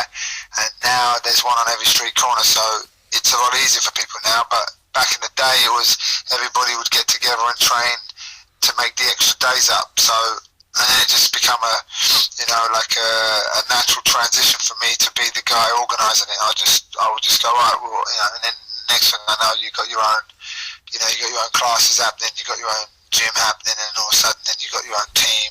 So I've been doing that kind of thing for a while. So teaching and like coaching and fighting all at the same time isn't really that big of a deal for me. I like it. It keeps me very active, and it keeps my attention span really crisp, because I can jump from all the things. So I think if I was just a full-time fighter, I think I'd be pretty moody and I'd be pretty boring. Yeah. You know what I mean? I think you have to be really selfish to be a full-time fighter. You know what I mean? And you have to really, you have to be concentrated on your own thing. And I think even like if you are a full-time fighter, then I think you will spend some of the time coaching and helping out people anyway. Do you know what I mean? Because you're not fighting every month, so even between fights, you're going to be helping people out. I mean, that's just a natural thing of the martial art. That's what it is. When I first started martial arts, like it was always said to me by one of my coaches, Eric Paulson. He would say, when you first start martial arts, you're going to start, and your aim is to hurt people, and then once you're in it for a while and you want to get to a high level of martial art, you want to heal people. Now, whether that's like in most of the martial arts, all the highest level martial arts is healing arts, but I'm not talking about like just putting your hands on someone and magically like helping them. Yeah. Obviously, I'm talking about like you get a young kid that wants to come in and he's not doing too good, and you get him on the mat and you get them training, you clean up their life a little bit. They got something to do now. They got some purpose. They're enjoying their time. So for me, that's the healing side of it. Do you know what I mean? Helping the people come up and do their stuff. Do you know what I mean? Yeah, absolutely. That's the healing side. So I enjoy that just as much as fighting as well. So yeah, it's all good. I love it all. I mean, it's my life. That's what I do. Well, with the time off that you've had, have you had time then, obviously, to analyse yourself and maybe break yourself down to maybe bring out a new version of you, like to add more? Yeah, I think so. Yeah, I mean, I'm always doing that. That's the martial art. You're always cutting pieces off and shoving pieces back on and trying to polish and redo stuff, try new things out. I mean, and for me, yeah. I mean, I feel great. I feel in better condition and better prepared than I have done, since like even before, when I was like in my 20s. I feel much better now, So that's why, like, I don't get too caught up in the film of like announcing retirements or my comeback or any of that kind of whatever propaganda. I just whatever. If something comes up, I think it's interesting, I'm going to do it. I mean, I've got I'm getting on a bit now, but I feel good. I feel healthy. I feel I can function at a good level. So I'll just get back out there. It sounds like an interesting question for me, like an interesting equation. So let's see if I can go out there and solve the puzzle. That's the thing that I do. And all the time I've had off, I've not really had off. I've been teaching and training. I've got guys getting ready for title fights, and they're making their MMA career debut, or they're doing their, I've got guys that are fighting 20 fights down the line. So I've got a good set of guys that I train with that that I'm still keeping prepared, and I'm not just standing around outside the cage telling them what to do. I'm not like that. I don't really talk about stuff, and I just tell them like do this. I'm in there doing it with them. Yes. So of course. I mean, you call me in 2 years' time, I'll be telling you that I've made my game's much better than it was right now. So that's how it progresses. Because if you're not growing, you're dying. So why would you sit still? That's why I don't sit still. Not at all. Being around the UK MMA scene then for as long as you have, then it must be quite astonishing to see, because for me especially, seeing how fast the amateur standard and the amateur fighters are, the quality that's around nowadays, and how serious the guys staying there a lot longer as they would do back. Let's go back even say 5 years. 5 years ago, you might have a couple of amateur bouts if you can find them, and then you shoot off into the pro ranks, and that's it. And you kind of cut your teeth in the pro ranks still. But nowadays, it seems like it's almost like it's a whole different league of its own. The amateurs, and it's exciting times with the UK MMAF, and they do the World Championships in Vegas, etc. And it's a positive time, really, I think. Yeah, I think it's good. I think that attributes to sort of say my generation that are now, been there and done it all, and want to help everybody out and show the mistakes that everyone's making or made at that time. And now, like most of us now, we've got a little gym opening, and we've got full-time gyms happening. So these kids can come in, and they haven't got to train like in Milton Keynes on a Tuesday night, and then down in London on a Wednesday, and then move over to Birmingham on the weekend. They can train in one place all the time, every day, twice a day, 3 times a day, all day long if they want, and so therefore they're getting better quicker. But people, the coaches like me are telling them, look, just chill out, because the standard's very high now. The guys that are training for, like I got guys that are fighting amateur soon, and they're training just alongside all the professional guys, all the professional rules. I mean, the only reason we used to fight professional rules straight away back in the day was because we wanted to get paid. You know what I mean? Yeah. So that's just how it was. But now we've got good facilities now for people to train at and everything. So they're getting the training that we were craving for 10, 15 years ago. Do you know what I mean? Where I had to go travel to California and to get that level of tuition, and now with all the things that are going on here now, we can access that real easily, and the kids have got it. We've been doing it 10, 15 years, so they've got all that experience to learn from. Yeah. So I think the amateur scene is very, very good. Plus, like it's good for the promotions because they have to pay them. Yeah. And so they're eager to come and fight, and but and they're eager to have them on their shows. But yeah, I mean the level now is very good, amazing. Yeah. In fact, I mean some of the guys, I wouldn't want to fight them at an amateur level. Yeah, it's crazy. Yeah, I was thinking that there's amateurs that I train with, and I think to myself, I wish I had what you guys had, say a few years back. But it's just a sport. It's growing. You need guys at the start. It's really, really good. Yeah, you need guys at the start to help the guys now, and it's where it's going to be. Obviously, they wouldn't, maybe in 10 years' time, if they stick at it, will sit there with the new kids and go, "Oh, I wish I was as good as them when I was their age." Yeah, exactly. That's the idea. You don't want it to die. You want it to get better. So, for me, my students got to excel what I've done and get better than me. Then And that way their students to do the same, and then it continues to get better and grows even stronger. And now, I have to say that your fight that you've taken here against Brendan, it's a hell of a fight to come back in after, like I say, you've been training all the time. It's your first back fight in a little bit, a couple of years, so to speak. But it's a great fight to have, though, because Brendan is one of the top guys in the UK. I love the matchup. In fact, I like the card that the FCC have put on. You know, I think Tim Wilde and Martin Delaney fight's another barn burner. I'm looking forward to the card in general, really. Yeah, it's cool. I mean, the thing is, it's for me, it's like it's hard to get the opportunity to do fight. I don't want to fight. I could go and like fight some guys for a couple of £100 and not really, have a. I gotta want to train, and my training's got to go up a level, like you said. So if I got I don't know who the guy is, or it's not. It's going to be like, someone who's not going to challenge, the training, because really the fight happens all by itself. The fight will work itself out, but the training, I've got to be inspired in training, to actually get out and do the extra bits I need to do.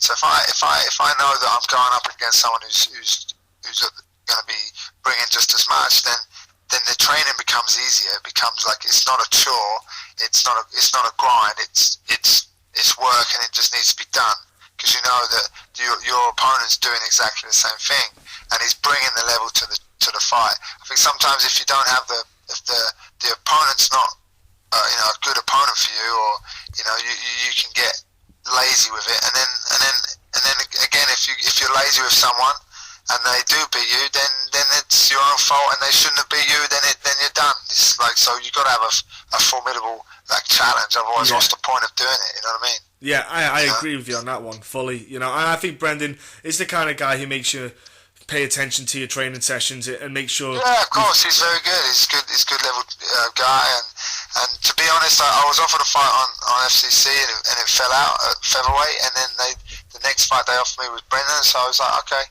I'm not one to really go, oh no, or I've never really turned many fights down.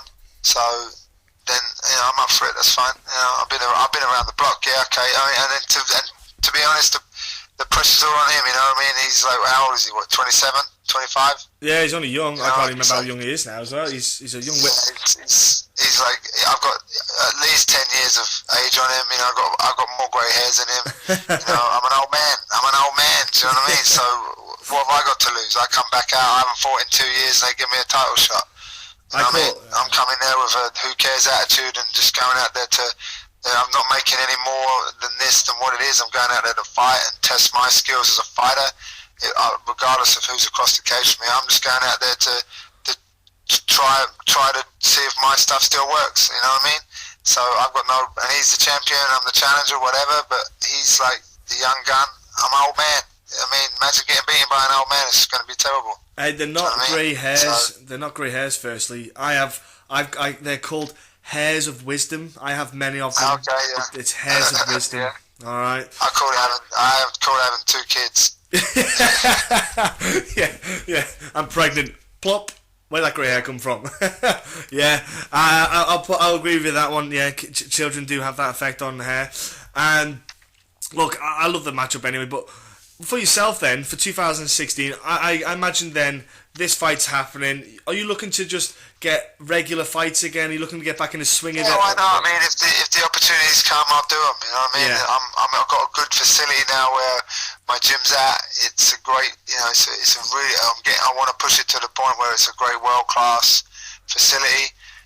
And, I'm going to take full advantage of it, you know what I mean? Take full advantage of all the guys that I've got training with us. I've got full advantage of the setup we have. So, why not? Let's give it another crack. And if the opportunities come, I want to fight, That's always been that's the only reason I did fight in the first place, because you're training, and it's like, well, does this work? I want to know if it works still. So it's the same thing, you know what I mean? And are you looking to are you looking to stay at featherweight, or are you happy to maybe do? I don't care. This fight, I probably made weight 3 weeks ago. But yeah, lightweight's been good. It's like I mean, I don't know, maybe featherweight probably where I should be at, but that's another reason why the matchup with Brendan was good. I know he's fought at featherweight. I think that's why he wanted to fight me as well. He knows I'm not going to walk in there massive. I'm not going to walk in there 90 kilo, you know what I mean, or 80 kilo. I'm not going to be that massive. Do you know what I mean? And I think we're getting to the point now that the evolution of the sport now, I think, is getting there where we're starting to see the weight shift. You know what I mean? They've done it at 1FC. Obviously, McGregor's fighting at 70, and we're seeing the pull away from the whole unhealthiness of that weight cut. Do you know what I mean? I think we're seeing that now. A lot of guys, getting a bit switched on to that, and I think we're seeing it. So, and again, if the weight cuts are changing, it just means everybody moves up a category. Let's not worry about like starving ourselves and freaking, like just trying to squeeze ourselves dry in a sauna. Stop all that stupidness, or even going beyond the measures of like taking blood out of your system and just to get on a scale. I mean, it's crazy. It's just not good for you. You know what I mean? It is really not good for you. It's staggering some of the lengths people will go to. I myself, I killed myself trying to make weight one time, and it was, I shouldn't have even stepped in the cage, but I did. Yeah, exactly. It was dangerous. It was dangerous, yeah. It was, because it was the implications of what the long-term effects could have had if, for example, I'd went in and say he had smoked me with like a head kick. It's that effect on the brain, which it didn't happen, frankly, but at the same time, it's one of them ones where it could. You don't know what could have happened. Yeah, of course. Yeah. I mean, I've seen it all. I mean, when we weight cutted back in the day. I mean, when I used to fight welterweight with me, stand on the scales with me lunch. You know what I mean? and then we started this cutting weight stuff, and I'm like, well, what's that? And then we investigate, and the stuff that we used to do was crazy, just crazy. I mean, I've gone in the sauna at like 72 kilos to get to 66, and it was like, we didn't have any knowledge of what to do. We had to find out by, by making the mistakes. And, it's crazy. So, lucky enough, I can teach that to the youngsters that are coming in now, and I think, like that's why I did the fight. Like Brendan, I know is sometimes when he fights on BAMMA and stuff, he's going to fight at featherweight. So, lightweight for the pair of us is probably easier to do, And it's a healthy fight for the pair of you, which is key, you get a better performance out of the pair of you as well if you're fitter, you're healthier. Yeah. I love it. I love the matchup anyway, mate. As soon as I saw the card, when I get up on Friday morning, I can have a shot of wheatgrass, and I'll be sweet to jump on the scales. And that's all that matters. And honestly, I look forward to the fight. Honestly, when I saw the fight card itself, I was. Well, actually, Adam's, he does actually do pretty good cards, to be fair, FCC. And it's one of them promotions where I don't think Adam realises how it's a good card and good promotion that he does, but he just doesn't put it out there enough, I feel, on the UK scene. I think he could do a bit more on that side of things. I don't think he gets the credit it deserves, really, as well. Yeah, no, it's a good show. I've been up there, I think, once before, and it was a good show. That's, again, another reason why I took the fight. I mean, the fights up north are a bit hard to sort of sell to people down here that come up and watch. Yeah. But other than that, it's a great show. I mean, for me, it's the fight that intrigues me. So, and again, I've been to one of them before, and it was sweet. It should be a good show. And ladies and gentlemen, it is on this weekend. If you haven't got tickets, tough. But if you do live in the area, if there is any tickets, contact FCC on their Facebook page or Adam Tay on Facebook, see if there is any. I doubt there is any, to be fair, because they usually do sell out pretty well. And like I said, we've got David here fighting Brendan. It's going to be an absolute cracking fight. Two very skilled fighters. David, before I let you go, though, can you give everyone at home like a shout out for your social media so people can maybe jump on, and like also your gym, where your gym is, how they contact you if they want to train and stuff like that? Yeah, sure. I mean, if you want to, on the Facebook, I'm on the CrossFace. Just look up CrossFace Training Center. That's my gym. You can look me up on Instagram and stuff. What I'm going to do after this fight as well is I'm going to be putting out all the stuff I did up to the the weigh-ins and my diet and stuff like that's going to come out soon. So I've been using some interesting products, some nice nutrient dense organic products for this fight camp. So that's all going to be coming out on my Instagram, my Facebook. So Yeah, it's not hard to find me. Just look up Crossface Training Center, put my name in Instagram, and I'm sure you'll come stumbling across some of the stuff of my ugly mush on. So hook me up on there and come on down. Spot on, yeah, exactly. Go down, train, learn, and develop your skills. Even if you don't want to compete and just want to get fit and actually initiate your brain, learn some new skills and techniques in life. Go down there, get training. Of course, it's always like you don't have to be the champion, you know what I mean, when you're training, but you can stand alongside them knowing that the belt that's around their waist you've had an involvement with helping them train, Exactly, so huge part, my friend. And you said there about nutrients and stuff. Have you had any sponsors then that have helped you out then? Have you had any people? Yeah, I've had a bunch of stuff, but again, they didn't help me out that much, so they don't need to be mentioned. But it'll be out after the fight when I put it out there, don't worry. No worries. And then do you want to give a shout out then? If they want to mention, then they need to pay more money. Yes, there you go, that's what I like to hear. That's how it works, you know what I mean? That's how it works. That should work that way, my friend. And what about training partners then that have helped you out in your fight camp and stuff? Yeah, all my guys on my team are great. We have a great jiu-jitsu team worldwide that's helped me throughout the years anyway. Icon Jiu-Jitsu team. That's headed up by my grandmasters and Marcelo, obviously the guys that have always been there for me in California. Like Paulson, we've had them over this we just had them because UFC was over, so we had a bunch of their guys over. So everyone has been helping me train. Had a little bit of Matt Miller time yesterday as well. That was always good to do a bit of wrestling with Matt. So everyone on my team, like I've got my guys to watch out for as well. Charlie Leary's going to be fighting soon in the next few weeks. He should have been on this card, but I don't think anyone wanted to fight him. And look at my team Crossface. We've got bunches of amateurs and guys that are breaking through the amateur ranks and hitting the professional ranks soon. And we got a ton of guys coming, so watch out. We're on a mission. So keep an eye out, folks. You hear the name, you got to think, okay, that's one of David Lee's boys there. I'll have to get all girls. I'm not sexist, obviously, but keep an eye out for them, all right? David, thank you very much for coming on to talk. It's been great chatting to you. And have a great fight and a great weekend, man. Yeah, I will do. I look forward to it. And we hope you all enjoyed this week. We certainly did. We had a great time. And we just want to get you, before you go, jump on your social networking sites and give these people a follow. We have MMA Scotland. We have on Facebook UFC Wreckage. Also, their website and Twitter is MMA Wreckage. We also have MMA UK, and their Twitter handle is We Are MMA UK. On Facebook, we have Fighting and MMA.